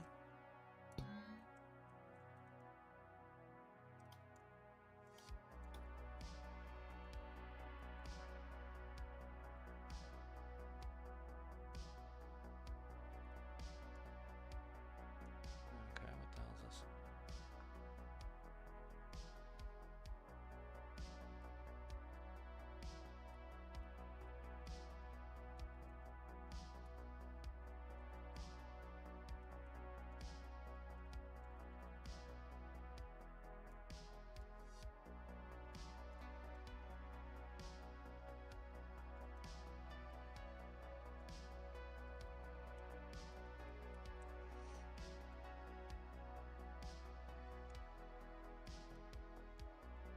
Right, 8192 for this one.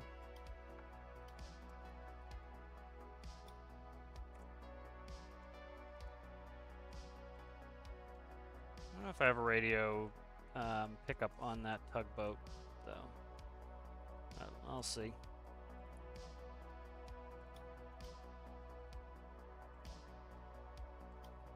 Electricity, I don't think this does need electricity, okay.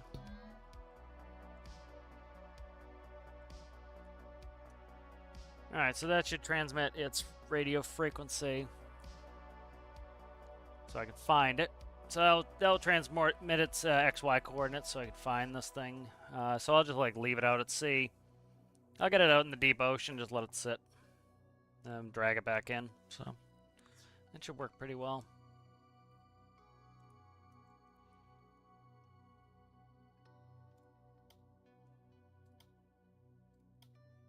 And then we're going to need some sort of lighting on this, so...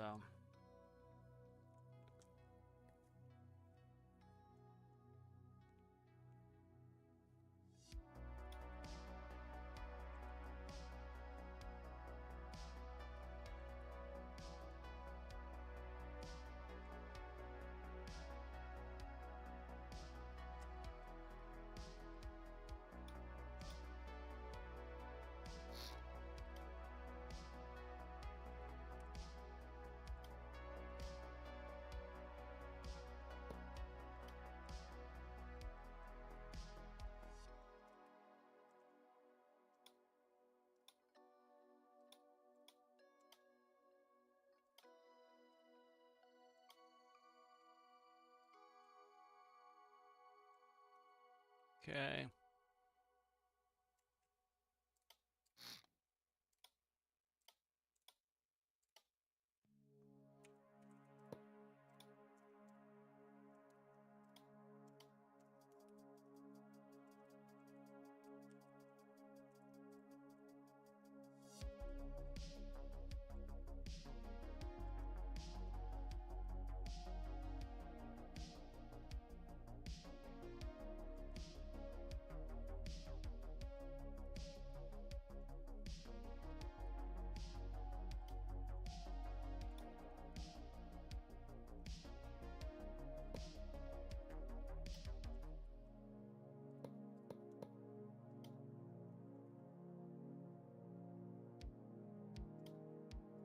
I don't know how much electricity this light's gonna use, but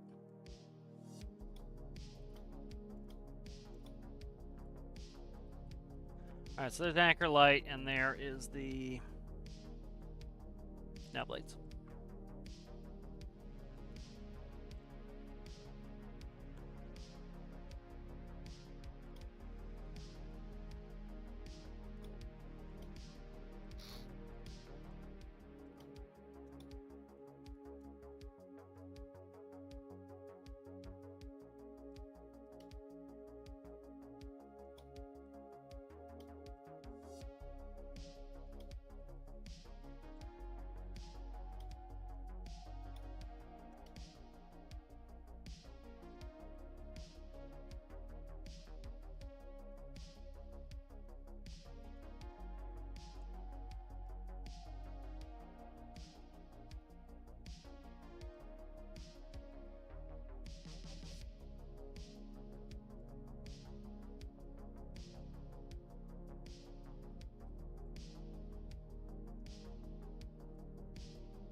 Alright.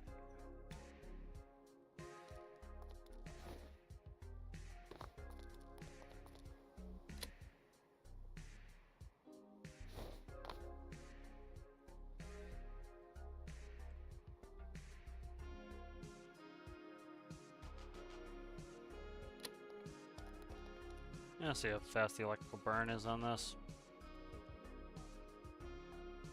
Pretty negligible.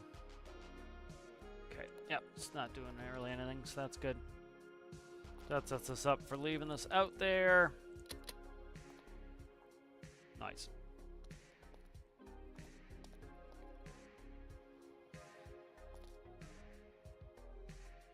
All right, so that's pretty handy. I think that'll be kind of fun to screw. Let me get rid of this panel. Just go back. There we go. Get rid of this panel, and I think this is all ready to wrap up.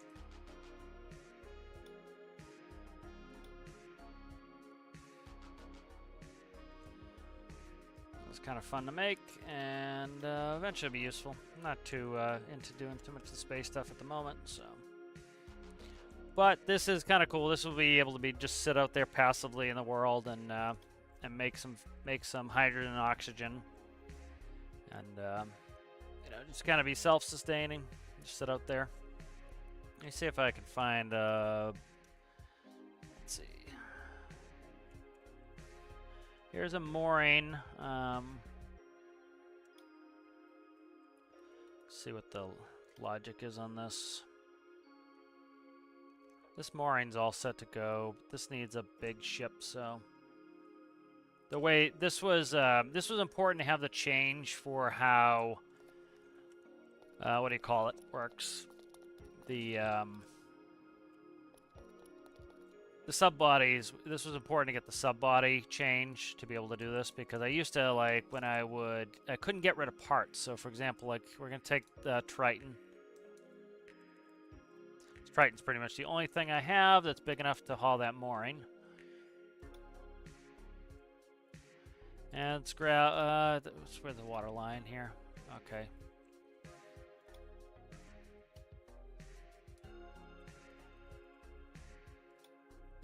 Yeah, Triton's pretty much the only thing big enough to haul this mooring. Pretty heavy, so. I wanted to do, I had been working on these in the past, and I just couldn't get them to, operate properly because I just didn't, you know, they're very heavy, and the problem is once you leave them off the vehicle, they you know, you can't respawn the vehicle, so you have to spawn them separately, then crane them up. So now the way the new system works, they should work better. All right, so let's go try to put this mooring out, and then I'll make a special save for this so I can leave all this running. And that will let the world keep running, and I'll see kind of how long passively it takes to fill those up.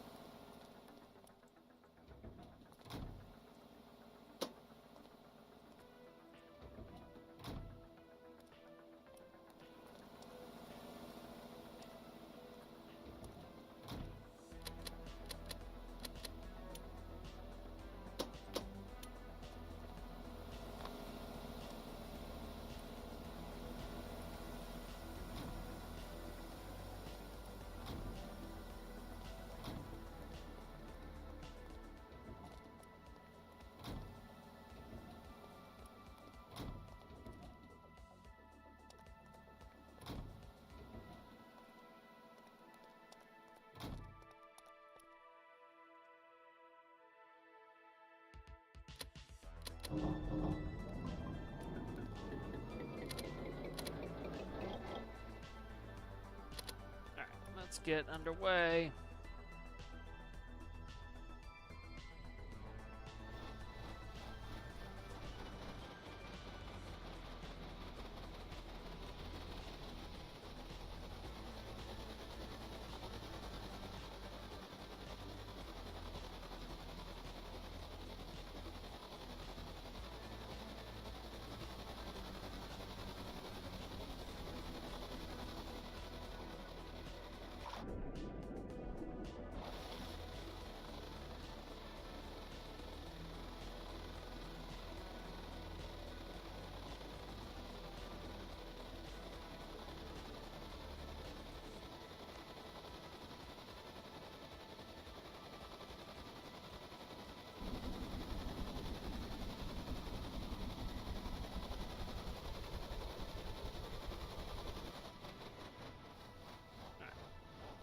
Drop that mooring buoy. So this mooring buoy is kind of cool. It, I believe, if I remember right, I'm going to save really quick.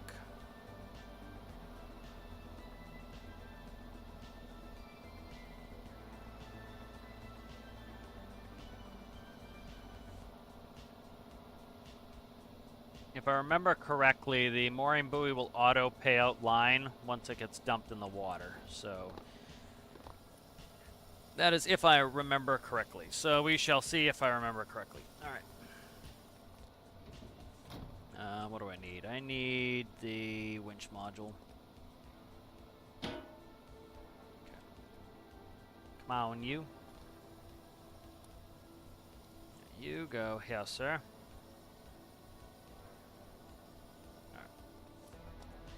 Then, don't mean to do that. Meant to grab a rope. Alright. And I'll do it now. Nope. I knew it was going to tip over. I knew better, and I did it anyway. I knew better, and I did it anyway. Tarkov's got the most annoying event going on right now. It has brought out the cheaters out of the woodwork. I had some of the most unenjoyable Tarkov I've ever played last night because there were so many cheaters. Every raid, it was like a cheater.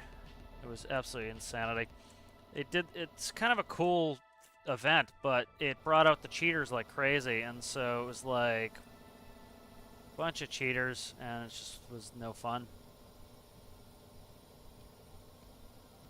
Oh, shit. See if I can just plumb this up here.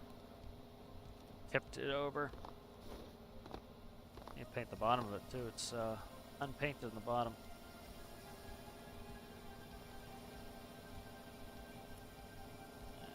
Should raise the crane up just a hair.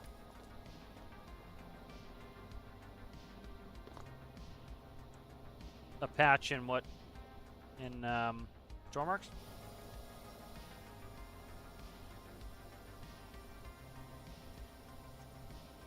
Yeah, they're working diligently on this. You know, you still have the grouchy people who can't, you know, understand that it is a good thing when developers continue to work on their game. And if you really want a developer to say, screw it, I'm not working on that game anymore, make yourself, you know, unbearable. And you know, every couple days or every day we're getting a hot fix. They're working on it. They're being responsive to the community. You know, you can go look in the bug tracker, and there are bugs that people have put in that they're working on, they're trying to fix, and they're trying to make it in a way that it makes as many people happy as possible. They're making concessions and doing everything I think they should be doing to try to hopefully get this, you know, in a better state, and I think it's a good thing. You know, you see people saying that modular engines aren't working. They're not working for the way you may have built them, but as you can see, they're working, you know. It's just the way you built them may not be all that logical, or even if they're logical, they just may not. You know, we gained some new features to the game, and as these features change, you know, some feature you may have liked is now gone. You know, and so it sucks, but you know, this has happened before. You know, and it will happen again. And it happens in every game. Is they change something that you were used to and you liked, and it's frustrating when things change for everybody. But you know, that is the way of it, you know, and that's how things improve. You know, if something is bad and it see, it's paying out line automatically, it you know, that change is gonna be disruptive. Change is always disruptive. Oh, how the fuck did that blow up? I want to know that. It's just a brick. Luckily, I don't think that it actually matters, but that's annoying that it did fall and hit the ground hard. I get it, but it's like, it's a concrete block. Who cares? All right, so that is the mooring ball for sit out here.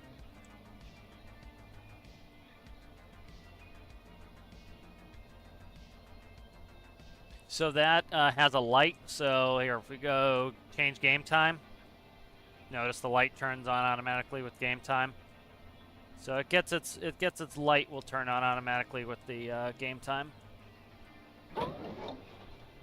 Oh look, another modular engine that's working fine.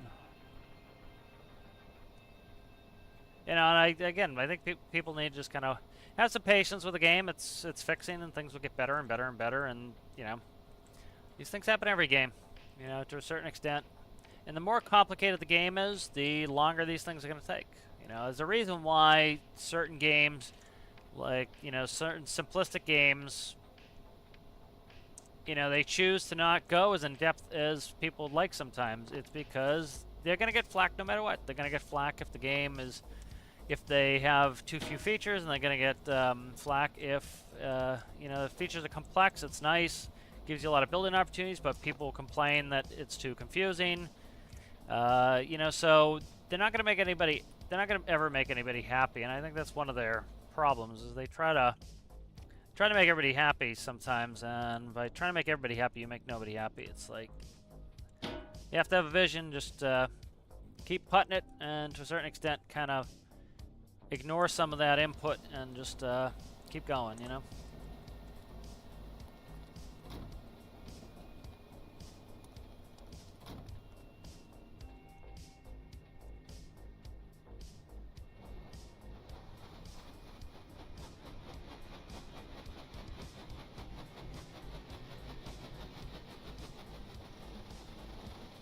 All right, so there's the mooring ball. I'm gonna go stick that on the mooring ball, and then. But this thing has two big modular engines that are running fine.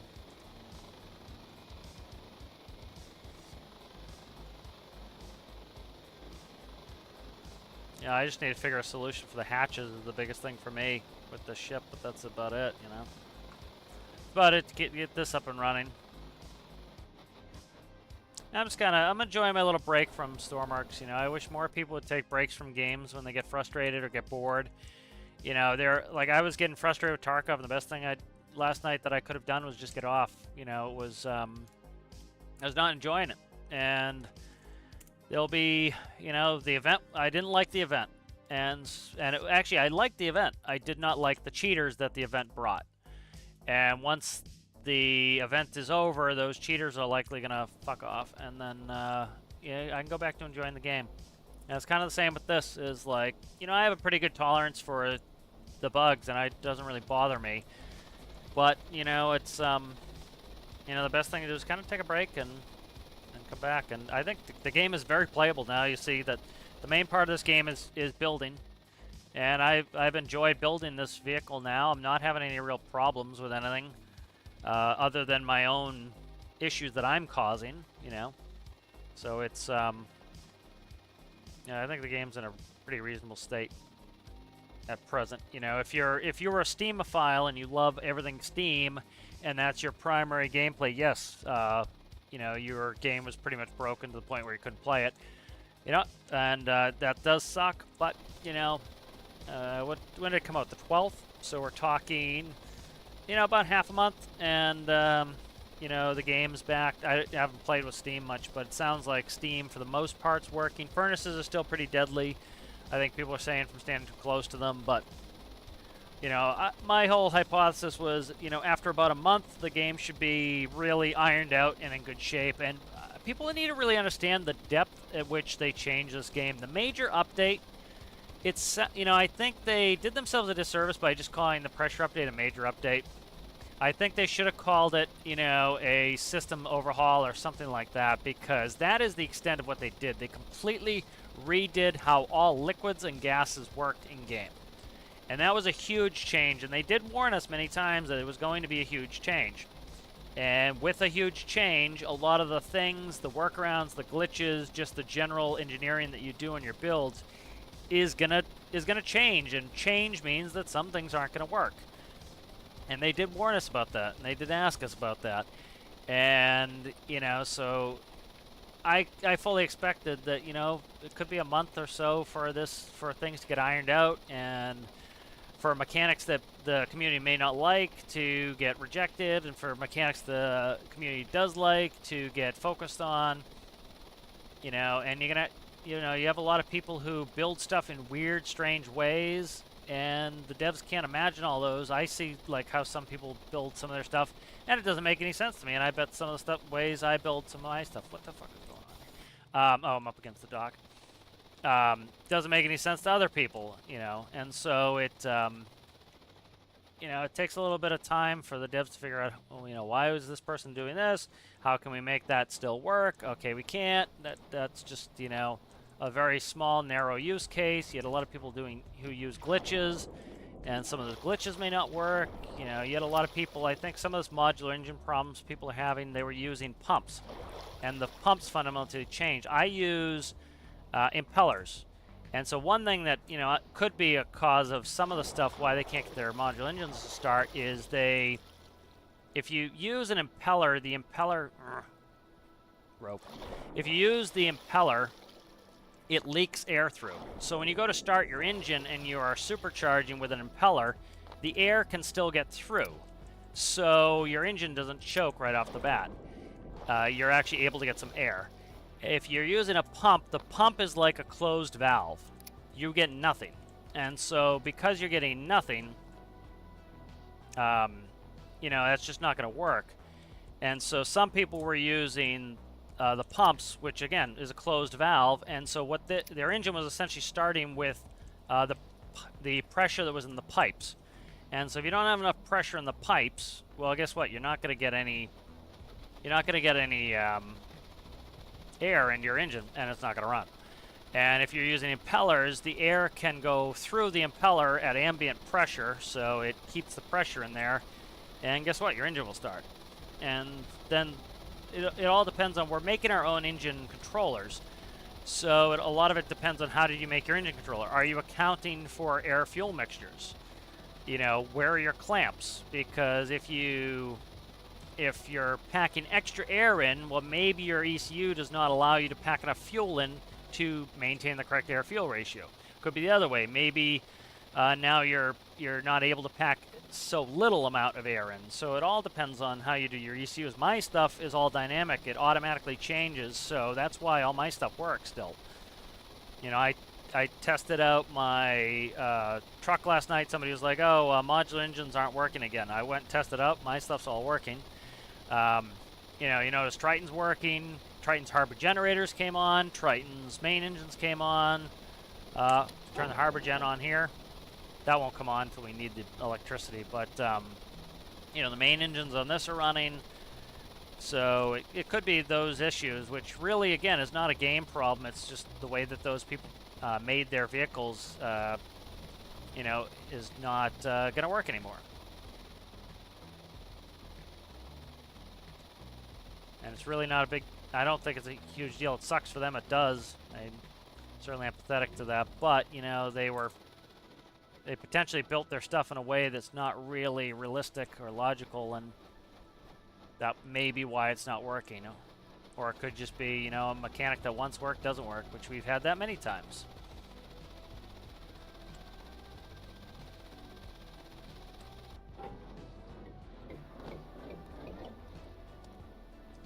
Let's see, where did that rope go? I think it fell overboard. Let's take this one. Alright, let's try to, up there it is, it's right there. Alright, good. This one can stay on board there. Let's grab this.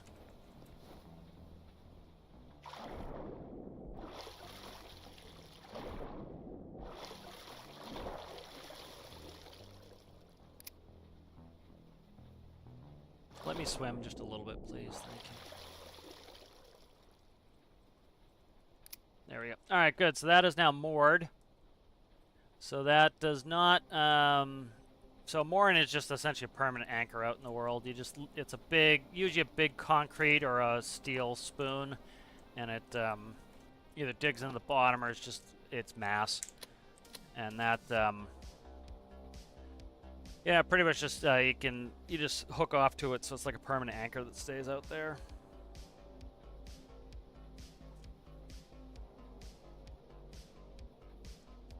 I'll make sure these are at full. I don't know if that's kind of gimmicky. I don't know if I need these to be able to tilt these blades, but I have it, so it's a function. It is nice to be able to feather the blades.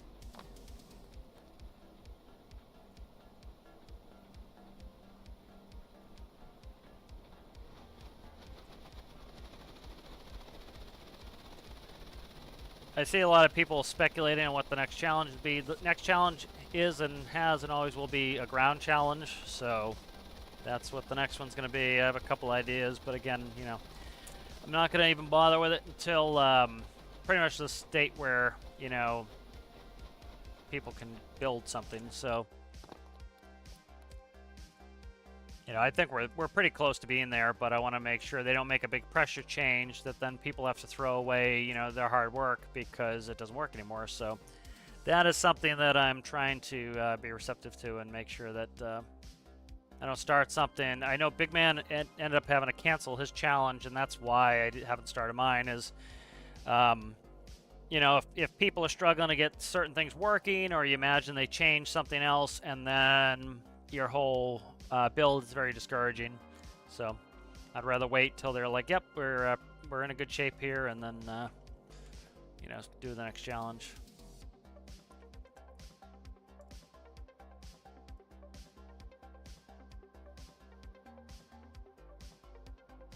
So let's see, is this gonna turn it all, or what's the story here?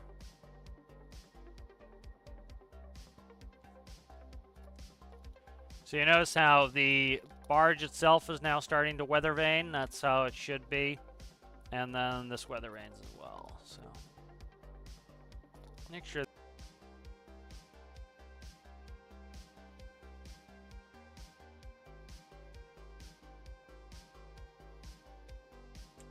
There's enough friction on that it doesn't want to turn yet. So let's go up. Something's up. It was turning before, so.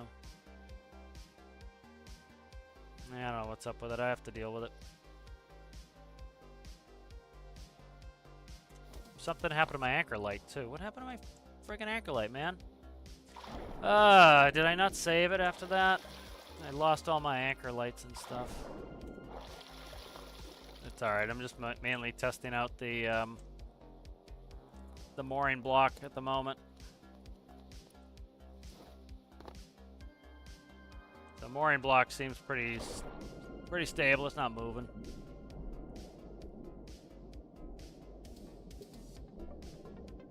Yeah.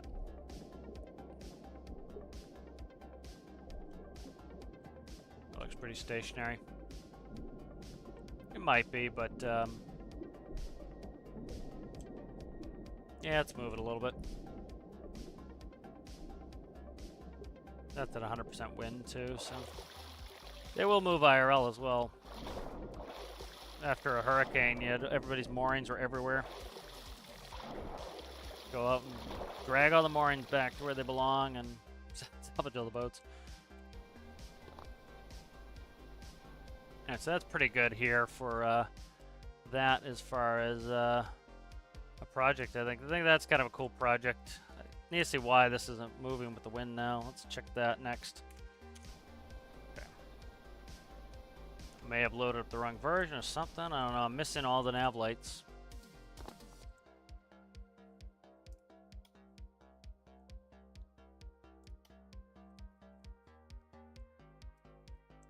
Okay.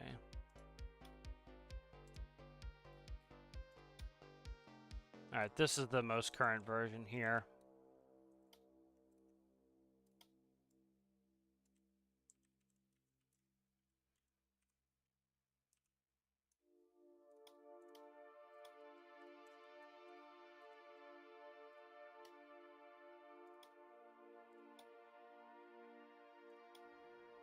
Alright, that's the one with all the nav lights on it. And the location system and everything.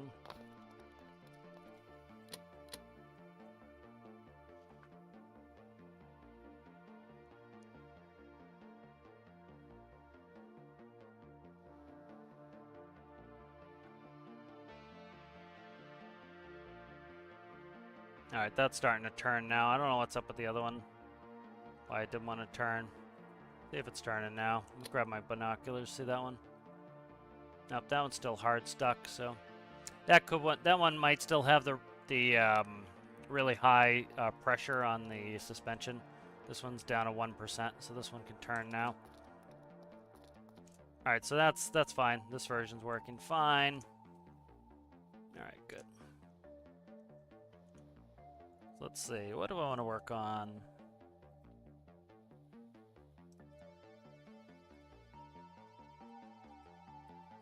I don't know, I might take a break. We'll see. See if I want to work on something. I would love to start a new plane again. Trying to avoid it. Like to get back in the career build series at some point, but kind of waiting for things. I have to make a new save, so I don't want any big changes to not be in there, so I have to do a bunch of stuff first. So let's do a quick, so I did this pumping micro here the other day. And so let's look at this again. Let's revisit this. If you remember when I did this the other day, the atmospheres were at 6. The devs put out the hotfix there. They're back up to about 60 to start with. So that was people rightfully complained about that because that really screwed things up where we, or essentially it would take a very long time to pump, you know, because I could spawn all these and then pump them in there. So this one here is at 60 atmospheres. Let's start up our system. I don't have infinite electricity on. Okay, let's fix this up so it doesn't need infinite electricity. Okay.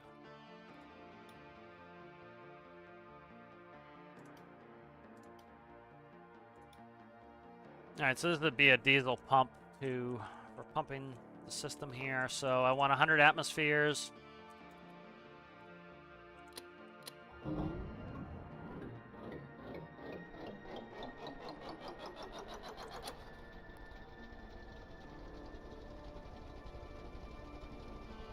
Alright, and we'll see the rate again. You know, we were talking the other day, you really don't need too high of an RPS to get pretty good rates. It looks like the liters per second is down from where it was.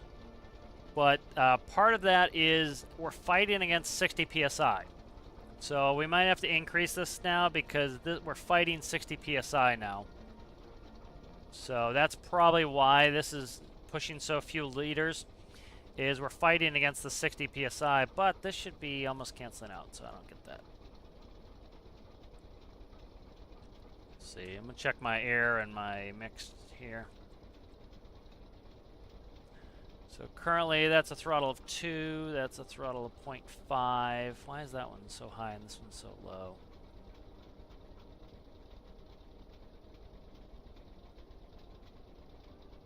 What's my AFR here? Stoic's good. So it's running normal stoic. What are we running RPM here? 6 RPS? Okay.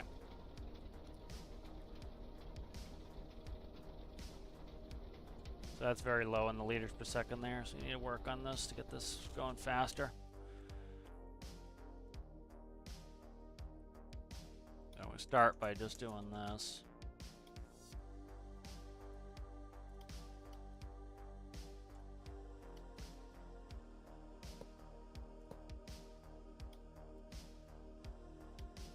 That's the benefit of a modular is it's a bigger engine now, right off the bat.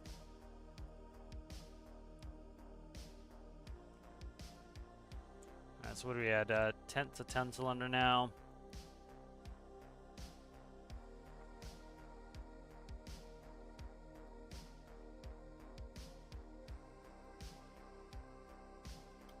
Let's run that, see what we're getting. So we're hitting the pipe limit before, we're not hitting the pipe limit anymore, so we're going to need more RPS. There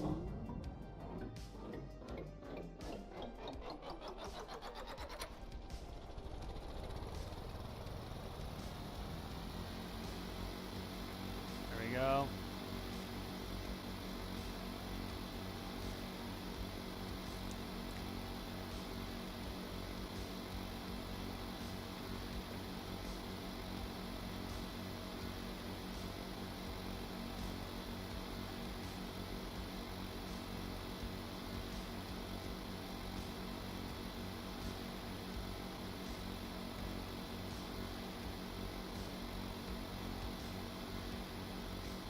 How's it going there, Zachy? So we're still falling real low on liters per second now. That's interesting.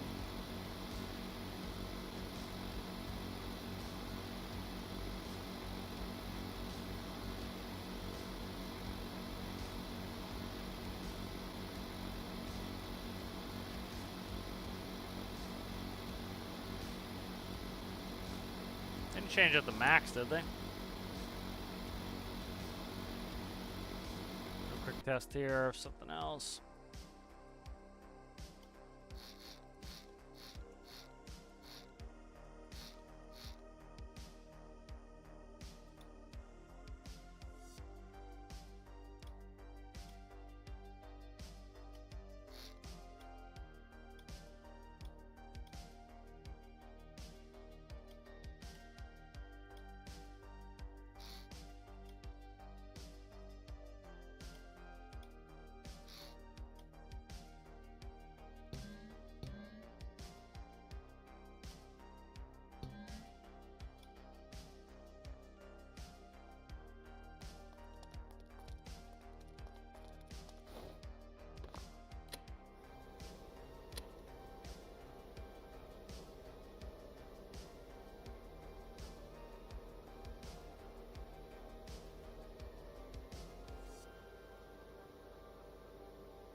get a big fall off. I don't know what that's all about. Notice it's falling off pretty quickly. I don't get what's up with that. Are we just hitting a hard cap now? Can we no longer pressurize to like 1,000 atmospheres anymore? I don't know. That might be a hard cap now. 60.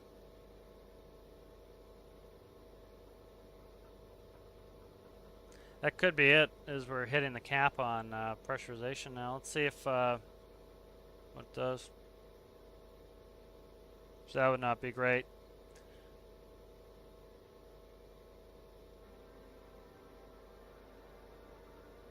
I think that's what's happening. Is it seems almost like 60 is the new cap. We'll see.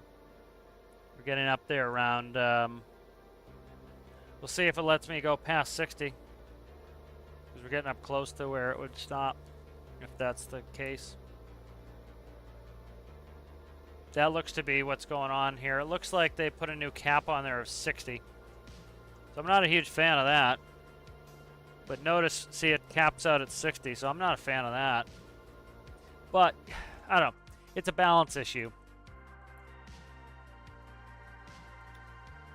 Take some of the fantasy out, which I'm not a huge fan of them doing, but this should equalize almost instantly. That's going to equalize fast just because there's no valve stopping it. But I think that's what they did. I think they see I'm doing 3,800 liters per second. So that's what they did. Was it looks like the new cap is 60 atmospheres in the tanks, which before was like we were hitting like 940. Again, reason 900 why I did not build a bunch of stuff was, you know, is my rocket now obsolete potentially that I built? So would that have been frustrating if I spent like days and days and days? Yeah, but again, I think it was premature. I think people needed to kind of take a break, because that I can absolutely understand that would be super frustrating if you needed 940 atmospheres in each of your tank to be able to reach the moon, say, and now your vehicle no longer works because your tanks will only go up to 60 atmospheres, which I think is what's happening here. So I get that. That seems to I get that would frustrate people, but again, if I were, you know, I would treat the game right now as though this is an alpha build or a beta build. That's how I would treat it. I would treat this as a beta build for any of the new mechanics. And I think people are going to have a lot more success and find a lot more happiness doing that. Because if I had spent a lot of time on rockets and stuff and really, you know, had them performing the way I wanted and then they changed something, yes, that would be very frustrating. But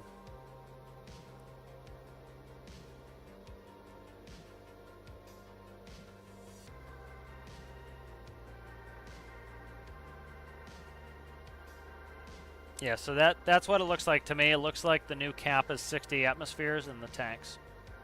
So,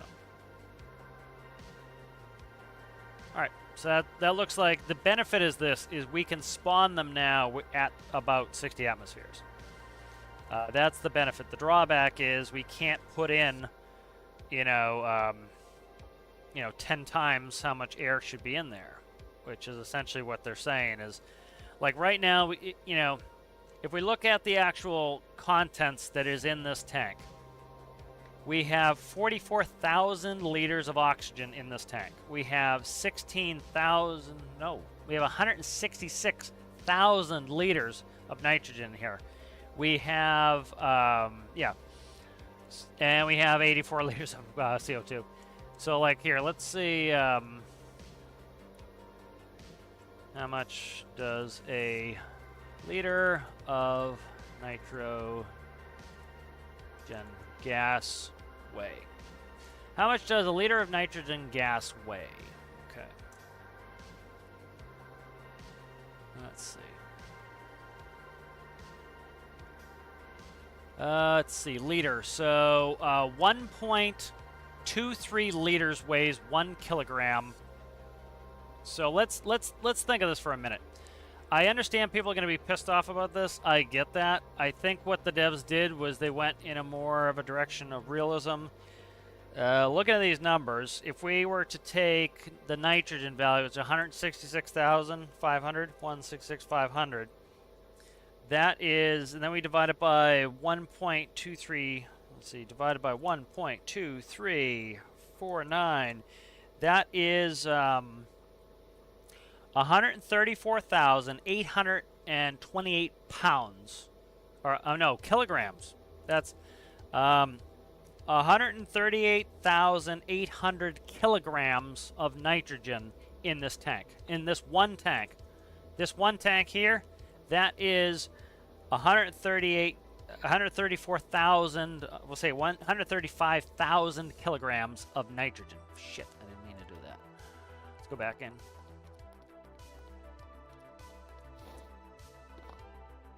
So let's look at, oh my god, if I hit the wrong button again, I'm going to be so annoyed. Just get over there, guy. There we go.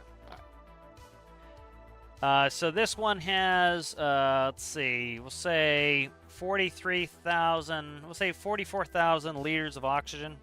44,000 liters of oxygen. Let's see.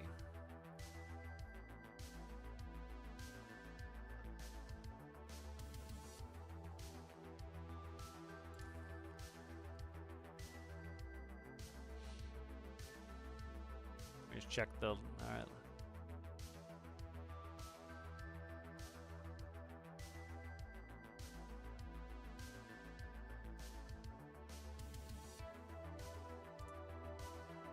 Let's do oxygen.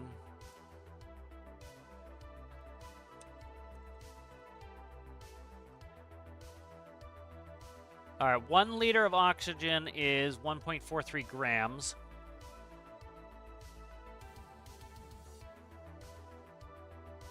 All right, so one liter of oxygen? Yep. Okay, so 1 liter of oxygen. And so this will be times 1.43 divided by 1,000. So that's, really?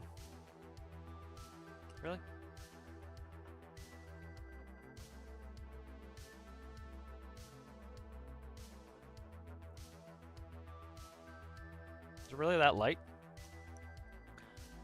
No way. No way it's that light. I had to screw something up. Let me go to, here's a calculator, I'll use this one.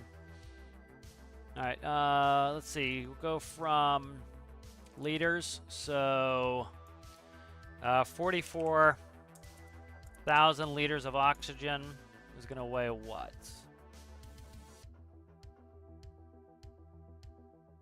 Nope, that's correct, my math was right, 62 kilograms. Let's try oxygen, nitrogen.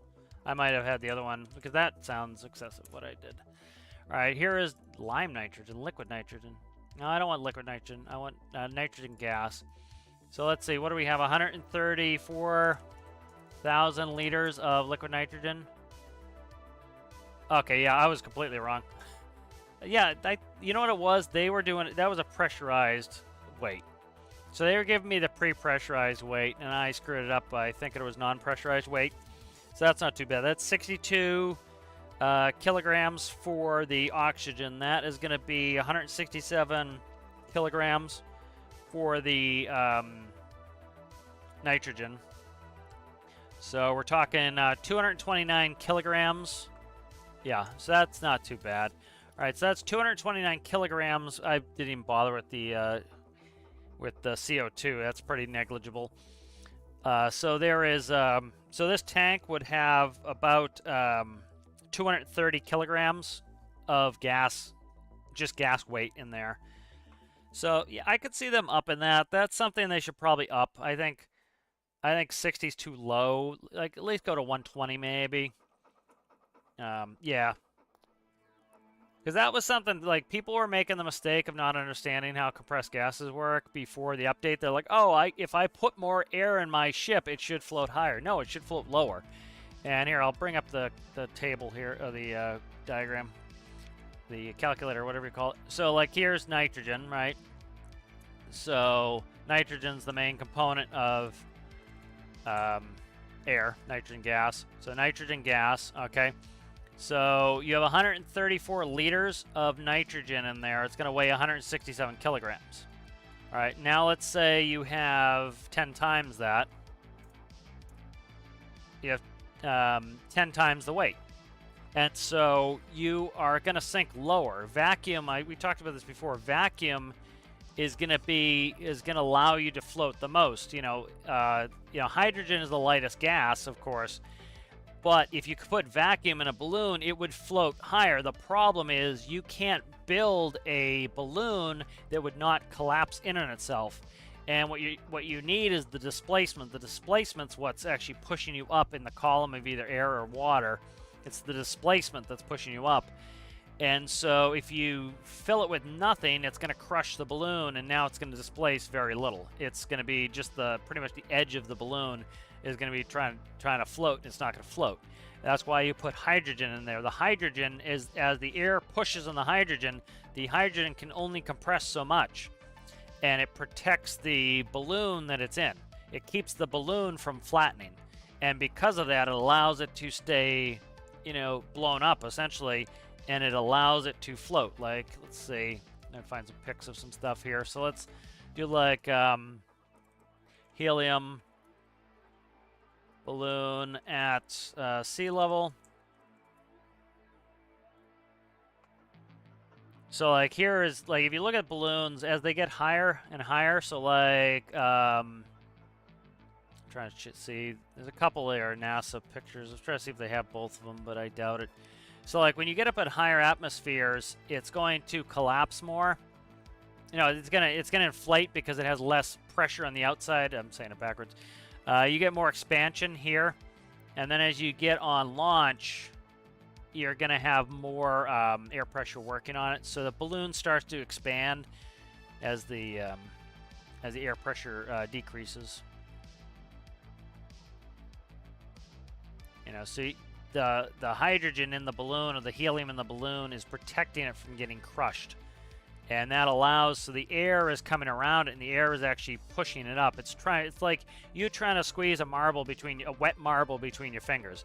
As you come in to squeeze that wet marble, it's going to shoot out of your fingers. And the same things happen as this air is trying to fill the void, it will squish the balloon and push it up.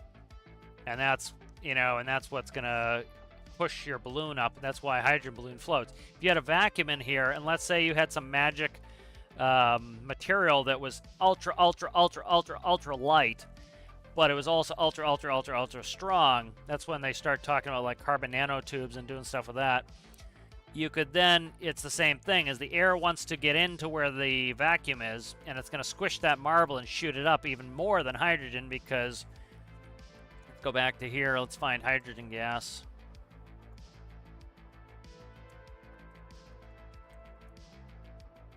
So let's find hydrogen. There was gas, hydrogen gas, hydrogen solid. We don't. Might just be hydrogen here. Hydrogen's gaseous at normal. So like if you had 134 liters of hydrogen, it's 109 kilograms. So like if you had 1 liter of, let's see what 1 liter of hydrogen. 1 liter of hydrogen weighs 0.08 grams. So it weighs almost nothing, but a vacuum would weigh even less. But that 0.08 grams of hydrogen is enough to keep the balloon from collapsing in. And so if you had, again, something strong enough that it couldn't be collapsed, it would actually float better than hydrogen because it would weigh 0. And then if you took helium, so here's helium gas, it's 0.18. So it's more than double the mass of, which makes sense. Hydrogen's atomic weight's 1, helium's 2. You have 0.18 grams of helium. So the helium does not float as well as hydrogen. Let's find a periodic table here. I forget. Periodic table, let's go through. Oh, one's for dark mode. Let's do that one. Like that. So there's hydrogen. Where are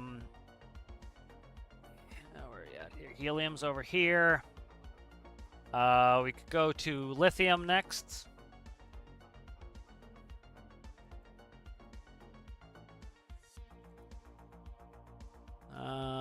lithium should be lithium oxide. I think is, let's see, is lithium oxide a gas? Lithium gas. Trying to find what trying to find lithium gas. What we could figure for lithium gas. Yeah, lithium oxide, definitely not. Lithium, so like if you look at this one, this lithium's a solid at ambient pressure. So it'd be 534 grams, so half a kilogram essentially.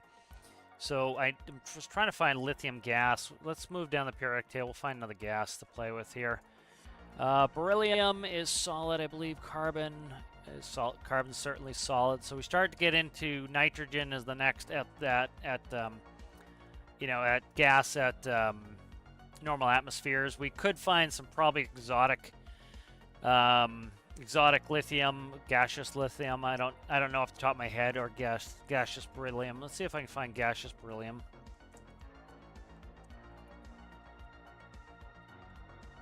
Gaseous beryllium gas. There we go.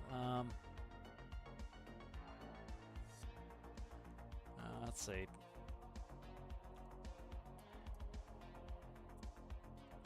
See if it will tell me what compound is beryllium gas. Beryllium chloride, is beryllium chloride a gas? Yeah, beryllium chloride is a gas. Okay, we can run beryllium chloride. So let's go beryllium. I know, because I can't spell for shit.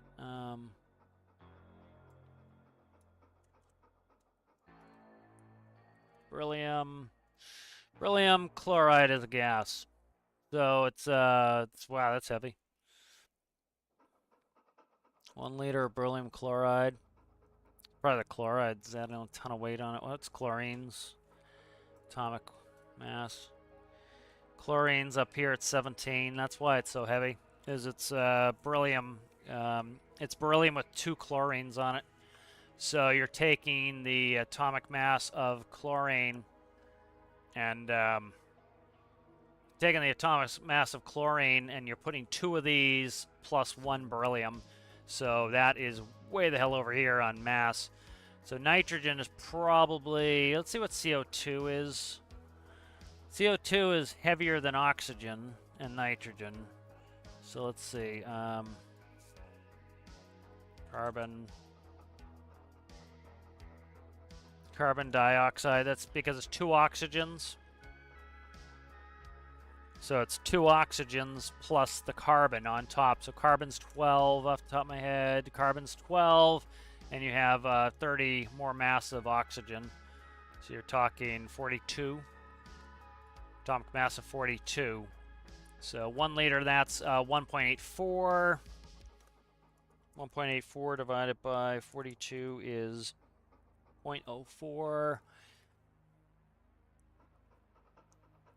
So that's, you know, so you see carbon dioxide, because carbon dioxide is, you know, it's heavier than air. That's why you have issues with carbon dioxide suffocation, is it fills the lowest point. So, you know, the oxygen will be sitting at the top of the room, and you'll be in the,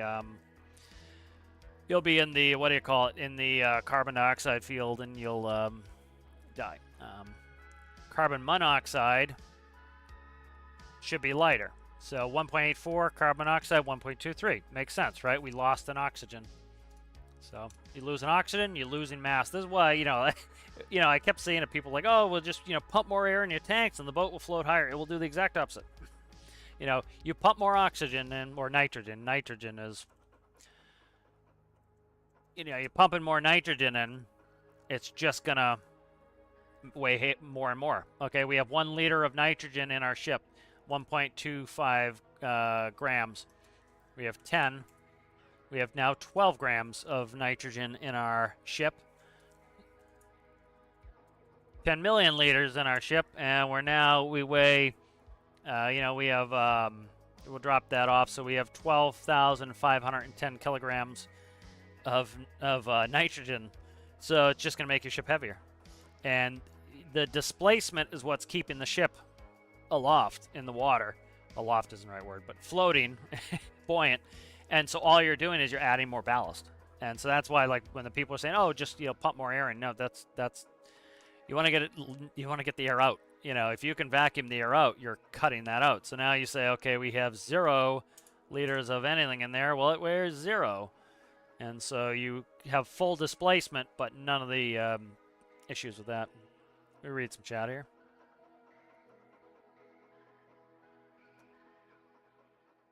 Yeah, super light vacuum chamber is going to be your best bet. The problem is, I'm going to bring up paint really quick. I've talked about this before, but it's an interesting topic. So,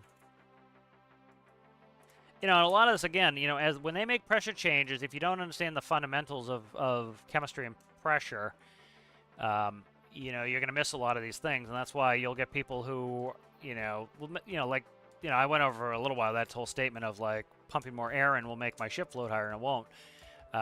So when they make some of these changes, you need to understand the fundamentals of what's going on. What was I even going to show here? Oh yeah, so like kind of the concept of balloons and displacement.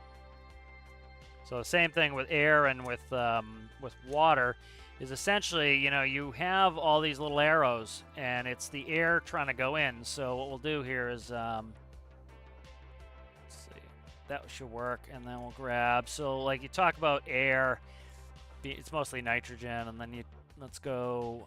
We'll do solid color. Let's say that it is. We're at the sea level. It's very dense here, and we'll use a different color. So we'll use light blue here. So that is full of air, and if we zoom into the air, you notice we have all the blue are the air molecules. The white is the vacuum, and since it's 90%, 90% of the space is something, and 10% is nothing, and so it's pushing on this balloon. Now, if we were to completely make that a vacuum, there's literally nothing in here. And so this would float highest.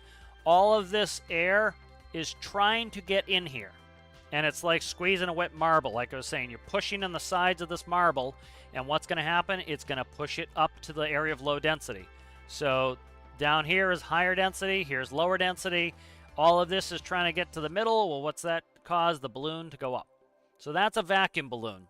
Theoretically, a vacuum balloon would be best. But a vacuum balloon would look like this if you tried to make it operate. It would go... That's what a vacuum balloon would look like practically. It would completely collapse, and now what is it pushing up? Nothing. It's just pushing and crushing this, and it's not pushing anything up in the air column. So that's doing nothing. So you need to keep this inflated. So what do? You take something that's incredibly low density. We'll make it yellow for the sake of argument. I don't know what color hydrogen gas is. Hydrogen gas color. I know oxygen is blue. It's colorless. Okay. I thought it might be colorless. There's really nothing. There's not much there, so it would be hard place to trap the to trap a lot of light.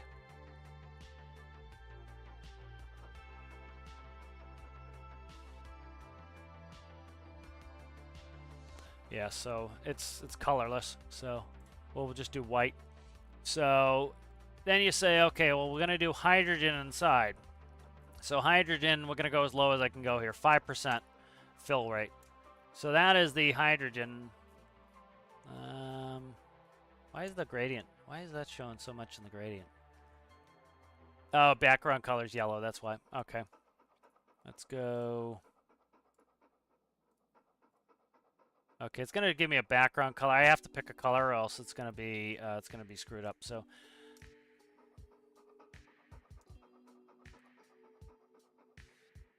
All right, so this is hydrogen here.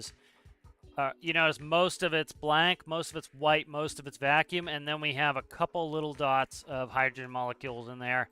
And so that's gonna, those little dots are preventing the air around it from crushing this balloon. And so that's the reason why you do hydrogen. Then you say, okay, well, I don't want hydrogen, I want helium. Helium's double the density of hydrogen pretty much. And so you notice we have more black dots now. So helium balloons are harder to crush. They also have the added benefit of not being explosive, and that's the main reason why people would use the helium balloons, you know. And then periodic table, we pretty much figured that nitrogen gas is going to be the best bet, because if we go anywhere off nitrogen gas, yeah, I can't think of anything lighter, because everything else is compounds. Like, you need to have, in order for it to be light, you need, like, hydrogen's by itself, helium is by itself, lithium needs to be bonded to be a gas, beryllium, boron, carbon, and then you get nitrogen, and nitrogen's the next that could be on its own, essentially. So if you went in here and you looked at that, you say, okay, we'll get rid of that. Nitrogen is going to be, I can't get to 14%, but nitrogen's about 14 change times more dense than the than hydrogen, and so now we have more black dots in there. If we moved on to should be oxygen next. Oxygen should be 16. It would look pretty much the same. Be a little bit more. Let's continue on the periodic table for a second here. So oxygen, fluorine. We could go to fluorine gas. Let's find out fluorine gas. Fluorine. Did I spell it wrong? Fluorine. F-L-U-O. Okay. It's fluorine. Fluorine. Fluorine gas. 1 liter of fluorine gas. Weighs 1.7 grams. So that would be your best next bet for putting a gas in there. Neon gas would be next. Sodium is going to be a metal at standard. You know, so you're going to have to bond that. Aluminum, silicon, phosphorus. I think we could get phosphorus at a reasonable... So that's 1.7 grams. Let's do phosphorus. Let's see. I'm trying to think. I'm trying to remember off the top of my head what phosphorus trihydrogenate gas. Yeah, that's probably your next bet. Something like that. Yeah, so that's probably your next. What was? Let's see. 1.3. Oh, you suck. Well, let me go back. 1.39. I was trying to see. No, now I can't get back to it at all. All right. You know, so that was the next one on the list, I would say, is we could probably get to phosphorus. What was it? Tetrahydride gas. Sulfur. I'm trying to think. I can't think off the top of my head. Sulfur gas. Can't think of a compound for that. Chlorine gas. Argon gas. You can get argon gas. Potassium need to be bonded probably. I can't remember any calcium gases. We're starting to get to the heavier metals, and we're going to really have to start bonding these out to get them to where we can get gaseous versions of them. So we're really kind of pushing our luck going up this high in the table. You're just getting such high atomic masses. Like, you look... so the last one we did was chlorine gas. No, it wasn't. We did phosphorus. You're at 30. Now, if you start getting into your heavier metals, that's 30% heavier right there by itself, and it's going to need to be bonded. That is, what, 17? More than that. 17 atomic mass more. So you're really starting to have to bond them, and then you're starting to get into compounds, which are going to get heavier and heavier and heavier and heavier and heavier. So, you know, that's kind of why they use the gases they use for these things. Let me read some chat.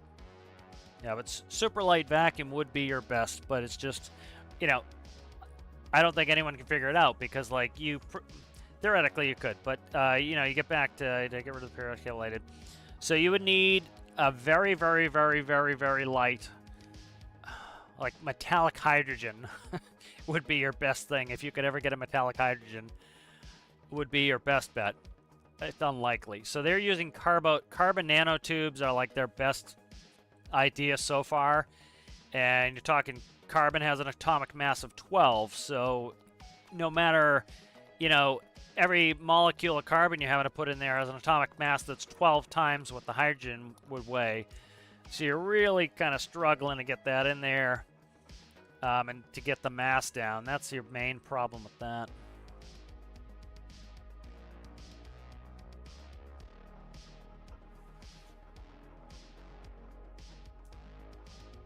I'm just reading some chat here.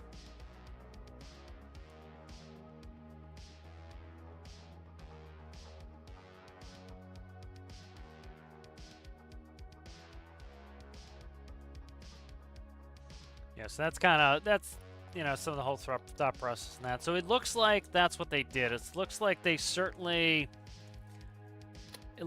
capped these off at 60. I don't know if that's intended or not. So they're gonna get some complaints on this. This is the way I would look at it. Again, you came into a beta branch as they're trying to decide how they should be doing this mechanic. They're going to have to do balancing passes. For example, let's say they made it so we could go to 10,000 atmospheres in here. That would be incredibly unrealistic, but of course it would be cool because you'd be able to build a rocket that had one tank in it.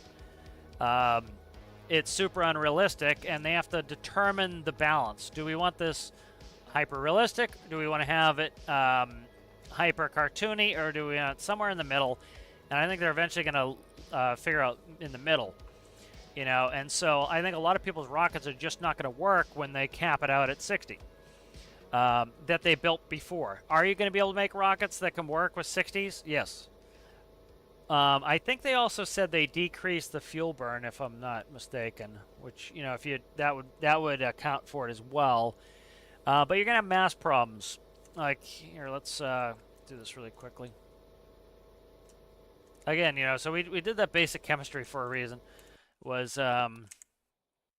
like this right here. Okay, so let's look at this really quickly. So we'll spawn this. Look at where it floats in the water column. All right, we'll even do this. I made this ship backwards. A ship needs to be flipped around. All right, this is backwards, whatever. I need to fix some of these things. All right, so we'll do a quick color gradient here. We'll go tan.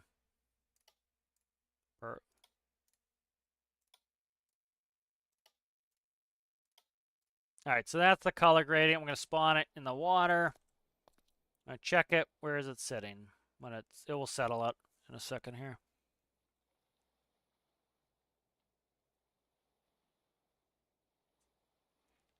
All right, so right at the bottom of orange, it looks like this has no gas in the tanks. Let's fill the tanks all up with gas. We fill all these, you know, because hydrogen weighs something and oxygen weighs something. Now, what I might have an issue with is the masses of the oxygen, of course, are going to be higher than the hydrogen. I don't know. I don't think the devs put that in. I'm not sure because this should, theoretically, it should list towards the oxygen side as the oxygen should be heavier by quite a bit.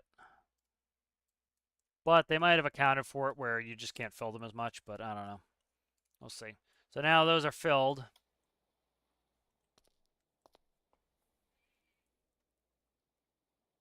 You notice it's sitting much lower in the water now because all that gas weighs something. You just notice it's very noticeable. You see how low we are now. Theoretically, it should be leaning towards the oxygen side. I don't think they really put that in there. I think they probably have all the gases weighing the same. Because, you know, and again, this is part of the realism camp versus cartoony camp versus approachability. Is yes, it would make sense if I took down the periodic table, but you know, the oxygen weighs 16 times what hydrogen weighs. So the starboard side should weigh 16 times and should be listing and potentially rolling over on the starboard side.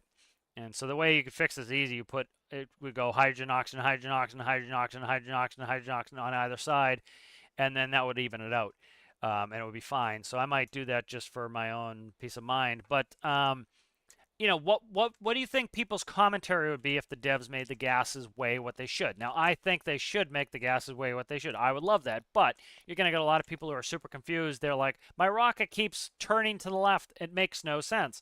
well, are all of your oxygen tanks on the left side? Okay, well, that's why it's turning to the left, because your oxygen weighs 8 times what your hydrogen weighs. And so it's going to move sideways, you know. And so it's going to lean towards the center of gravity, which is now all on the oxygen side. This ship should be rolling over on this side because the oxygen should be weighing 8 times what the hydrogen's weighing.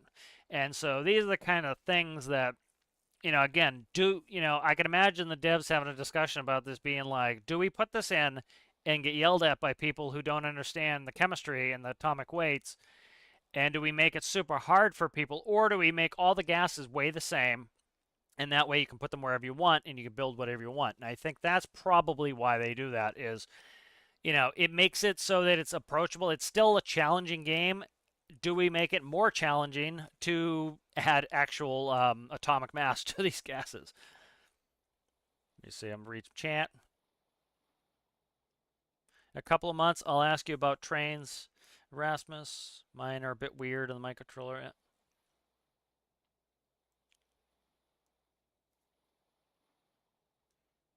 Yeah. I don't build many trains. I do like my Soviet train. That's about all I've done with trains. I like trains, but like I don't like sitting on the tracks. You know, it kind of it's again you're on rails, and I kind of like to. I don't even know where it is now. Probably locomotive. Yeah, that's my Soviet diesel locomotive from Escape from Tarkov. That's the model of train that's in the in Escape from Tarkov. That's the only real train I've built. I built another one, but trains aren't really all my thing.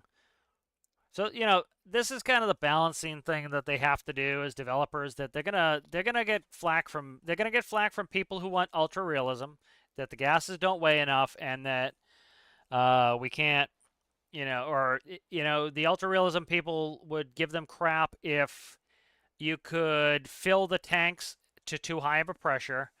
Um, you would get issue from the people who want to build fantasy stuff and more arcadey stuff that if the gases weighed all different stuff, you would struggle to do that. You'd have to do a bunch of stuff like alternate your tanks, which would mean you would have to have the same number of tanks in there, and that could be problematic, and there'll be a lot more plumbing. Like, for me to plumb this out, it wouldn't be too bad in this, but in the spaceship it would be a lot more challenging to have to run. Like this would be, it'd be, okay, hydrogen, oxygen, hydrogen, oxygen, hydrogen, oxygen, hydrogen, oxygen, hydrogen, oxygen, hydrogen, and then you'd have to run back and forth, back and forth, back and forth, back and forth, back and forth lines to then plumb here.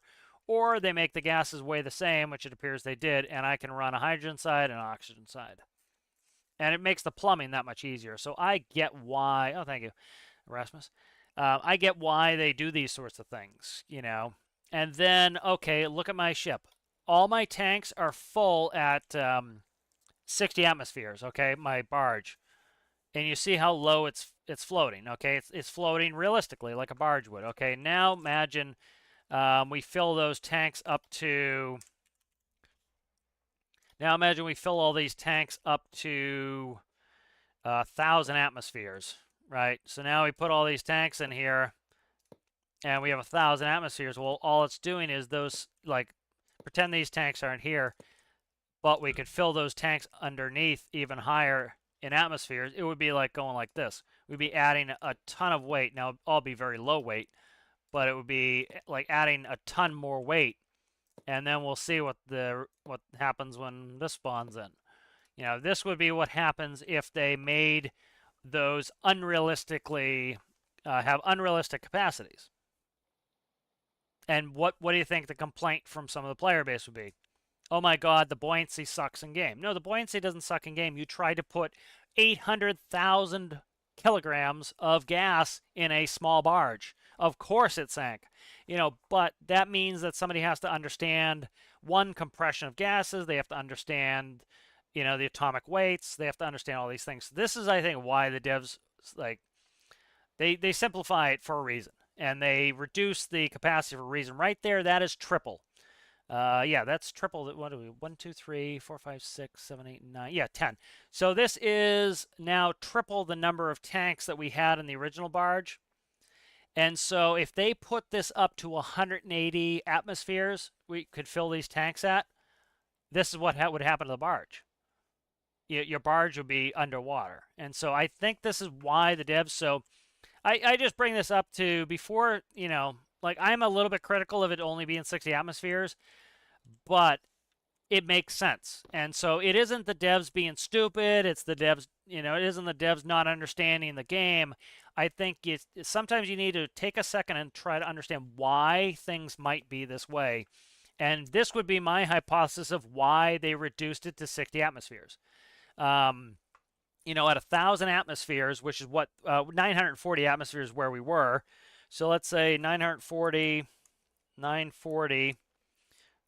divided by 60.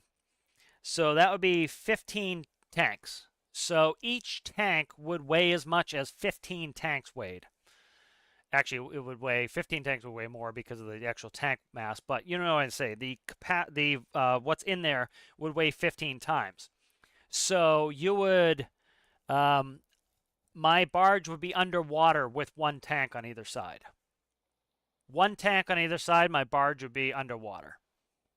So that's why the devs, I would say, went down to 60 psi. So, I think you're going to see a lot of comments from people saying, oh, look, the devs don't know what they're doing. It's stupid. Look, they reduced down to 60. All my stuff's broken now. Again, think of it as a beta. You're playing a beta. Betas change.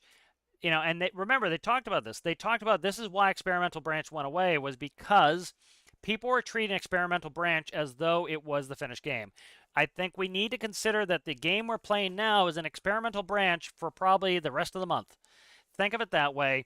I think you'll get less frustrated if you kind of play that way. Don't make enormous changes, because this is the result of what would happen if we had that 940 atmospheres that we had before. Is the barge should sink like this if that's where it is. So that's kind of a little bit of a visual representation of why I think they do some of these things. Yep, that's the one from reserve. Yeah, let me see if I find the loco from reserve.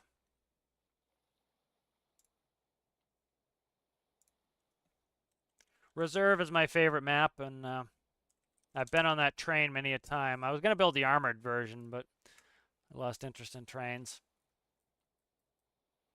See if I find a picture of the train. Here's the armored train. So right there. That's the armored version. There's Gluhar. Right there. That's the armored version of the train. See if I find the... I'm trying to see if I can find a picture of a train. Probably not. Let's see.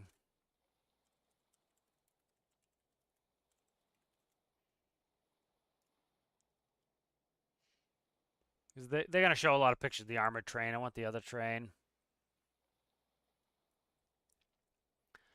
Trying to find it. Here's the armored train and all its glory. But you see that's the locomotive. It just has armor on it. And then there's another one on the map that does not have the armor all over it.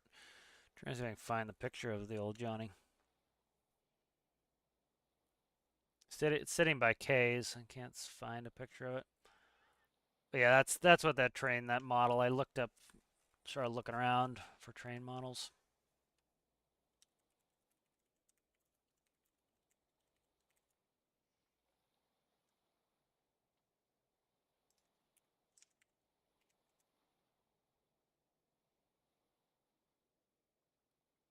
Yeah, nobody's showing any pictures of the other train.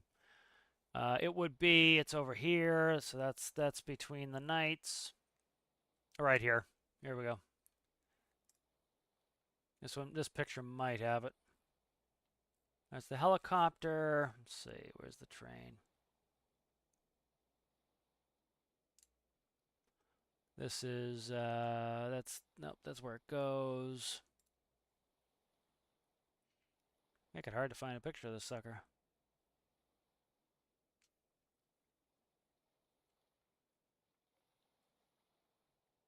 Hopefully this event goes away and I can go back to playing Tarkov too. Yeah, like here's a picture of between the armor plates of the train, but that's, same model as mine. Yeah, just a lot of the armored train. I can't find the regular one. But yeah, so hopefully some of that chemistry stuff makes sense why they do this. Like, it makes sense. I keep seeing these comments of people who may not have the best grasp of chemistry and understanding, and that's fine. But, I would say, again, I think it's important. Assume that it could be something with your design before you assume the game is broken. There tend to be reasons here. Even when a decision doesn't make much sense, it seems like it makes much sense. If you put it in the larger context of them trying to do a balancing pass, it makes sense. Like this is why the tanks shouldn't and can't hold extreme amounts of atmosphere in there. Is you would be able to put 2 tanks in your whole barge, and it would look silly. You should be able to put a lot of tanks. Let me see. And then you look at volume. So, like, let's see. SLS rocket. Cutaway. Let's see if we can look at like an SLS cutaway. SLS is a Hydrolox rocket. It's hydrogen and oxygen. So here are your tanks for, I would say likely this is going to be oxidizer hydrogen, I would think. They don't really have them labeled, but I'm thinking the smaller tank is the hydrogen. Maybe not. I don't know. I'm thinking they're going to need more oxidizer, but I don't know what the mix rates are. I'm trying to find cutaways of the tanks that are a little bit more so you can see them. But like they have these spherical tanks in there. Hydrogen is tough as a fuel because here we go. Hydrogen's tough as a fuel because it's very leaky. It tries to leak out of its containers. So these are liquid boosters here, as you can see. So they have to have hydrogen and oxygen in their boosters. Hydrogen, oxygen in the main stage. This is actually kind of neat, kind of going through this. So if you look at this, see these tanks are smaller. I would say they associate with this tank, and then these are bigger. And then you have this. So what this does is, in Karl, they call it asparagus staging. And so what they do is you take the fuel from here, take the fuel, and you burn it in this rocket, and it also goes out into here and burns in these rockets. And then these will burn these rockets and then go in and also burn these rockets. And so these tanks pump into the middle. And the reason is you want to lose this dead weight as soon as possible. So these will drain first, and then they'll jettison. And then these tanks, when these jettison, should be 100% full. And then these tanks will go down. Then this section jettisons, and then you're up to your second stage here. So these are your booster stage, first stage, second stage. Second stage right here. There are your vacuum engines, and then you have your mixes here. So you look at just volume-wise of what you could put in there.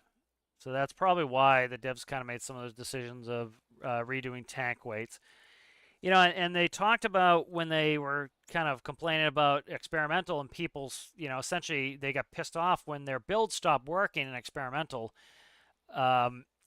It makes sense, but, it's experimental. You have to understand that things will and can change. And as they say, oh, that doesn't make any sense. Your rocket that could go, your rocket that was the size of a minivan that could go from the moon and back and still have half tanks, were you really surprised if they nerfed that? Because there's no way in hell your rocket that's the size of a minivan should be able to go to the moon and back when you needed the Saturn V to go to the moon and back, And so you do want to gamify it a little bit, but you don't want to gamify it too much. And this is kind of why is, too much capacity is going to lead to shit just laying on the floor. And you're not going to be able to fill your tanks anyway. Let me catch up on some chat. I'll probably take a break here. I'm splitting headache for the last 2 days.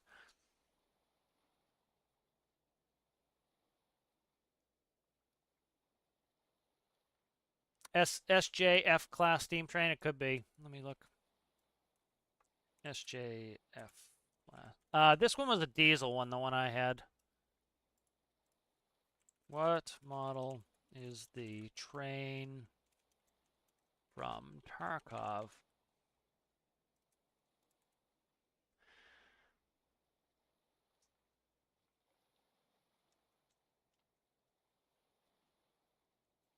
I think I just looked for like Soviet train, and then I picked it out very quickly. I think that's how I did it when I searched. I remember searching for it. It was a pain to find the model, and I just did Soviet train. I could find an old Soviet era train model. That was it. These are kind of neat. I like those. They put turbines on everything. It's silly.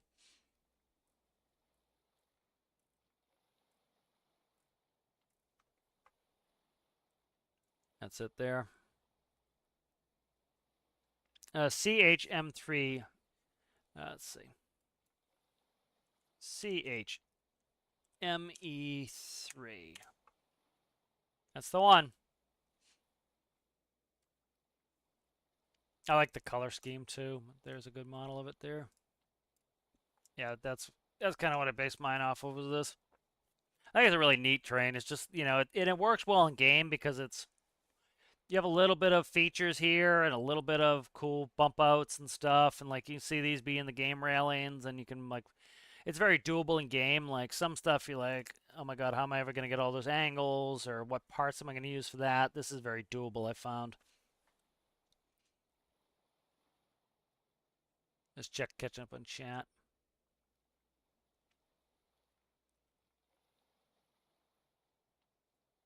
Oh, yeah, I see what you're saying. It's the Swedish locomotive. What was it again?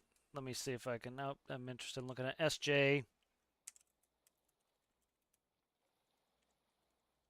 Yeah, I caught it once I read some more of the chat. I kind of figured. This one here, that's a neat looking one. I do like some of these train things, but I think, for me, I would want them to be useful in game. I think they need to work on Industrial Frontier to kind of make that neat, interesting. Because I would love to make a steam train that looks really cool like this, and then go haul some metal with it. But I just don't want to like just drive around with it. Like I actually do quite a bit with my diesel loco when I need to move stuff. I was even thinking of doing a diesel. So like if you look up.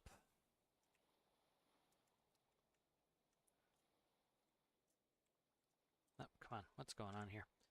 I'm pressing all the wrong keys. Let me get rid of display capture for a second.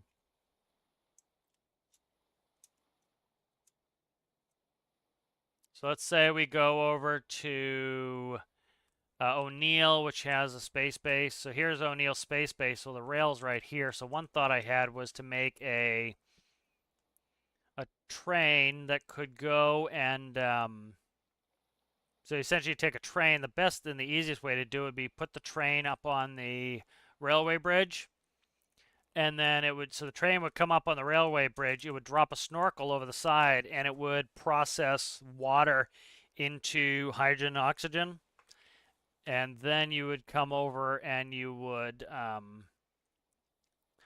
you don't necessarily have to bring it to the launch site, but you could bring the train over here and then fill the rocket. The other thing I thought would be cool is put one of the rockets on the train, like some of the Soviet and the Russian rockets, and then do the same thing. Have it come up, fill up the tanks by doing, having a hydrolysis plant on the train. So that's actually interested me in making a train. Doing something like that, I think, would be fun. Is spawn your rocket on the train, it tips up and it takes off, and you just essentially made all your fuel on the train. I think that would be a really cool idea as well. And just do diesel electrolysis would be kind of cool. So those are some, like, see, this is all inspiration that even though I'm not super into the space DLC, there's other things I'd rather work on. Like that gets me interested to make a train to shoot a rocket off of, because that seems cool to me, and that's adding extra parts and things to do is always, entertaining, I find. All right, let me quickly, I think I'm going to wrap up. Like I said, I've had a headache those last couple days here, so that is why I cut yesterday a little bit short, was splitting ass headache, so go ahead and do a little wrap up. This was fun getting into some of the pressurization stuff. It seems like they didn't put out an update, did they, while I was on? Let me just double check really quickly. They did. All right, let me quickly read this one out. I'll end up putting a video up as well. So let's see. This is 1.9. Let me actually record it, and then I don't have to do it again. So let me put display cap on. Okay. I'll do the quick record, and you guys who are watching can listen to this. All right, we got another hotfix here for November 1st. It's 1.9.12 hotfix. It is fix dedicated server crash fix jet engines with infinite fuel. That's something people have been complaining about. Fix limit fuel transfer through doors based on compartment size to resolve oscillation. Should be oscillation with very small compartments. Rework liquid fuel engine internal capacity now based on engine size to improve flow. Rework pre-made engine internal capacity now based on engine size to improve flow. Rework increase modular engine fuel manifold capacity to improve fuel flow at low pressures. That is likely, I would say, what was causing some of the issues with people's supercharging if they were using electric pumps. Rework water jets now convert momentum less aggressively to reduce power stall.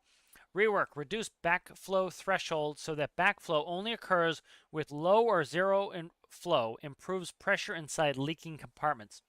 Rework rebalance diesel burner to heat up slower. Rework reduce centrifugal separator internal capacity to make it flow more responsive. And so that's the hot fix for November 1st. We'll see you later. Bye. All right, so that's recorded. So looked like a bunch of the stuff that people were talking about got resolved again. They're being very responsive. They are doing the right thing here. I think we need to have a little patience with them still. If they completely went radio silent for 3 weeks and then came out with a big patch that fixed it all, I think that would piss people off, and it should. They're coming out daily. They're seeing what people are having problems with, and they're fixing it. I think that's pretty good. So let me get the official sign off here. I wanted to get that out before I end it here. So thanks, Adam Mountain, FS Gamer, Connor O'Boyle, Danny, Miles World, Sergeant Chaos, Aaron Repairs, all, and Citrus for being members. Thank you, Chicken Sore, for being a patron. Thank you to all the subscribers. Thank you to everybody for hanging out today and watching. And I'll see you guys in the next one.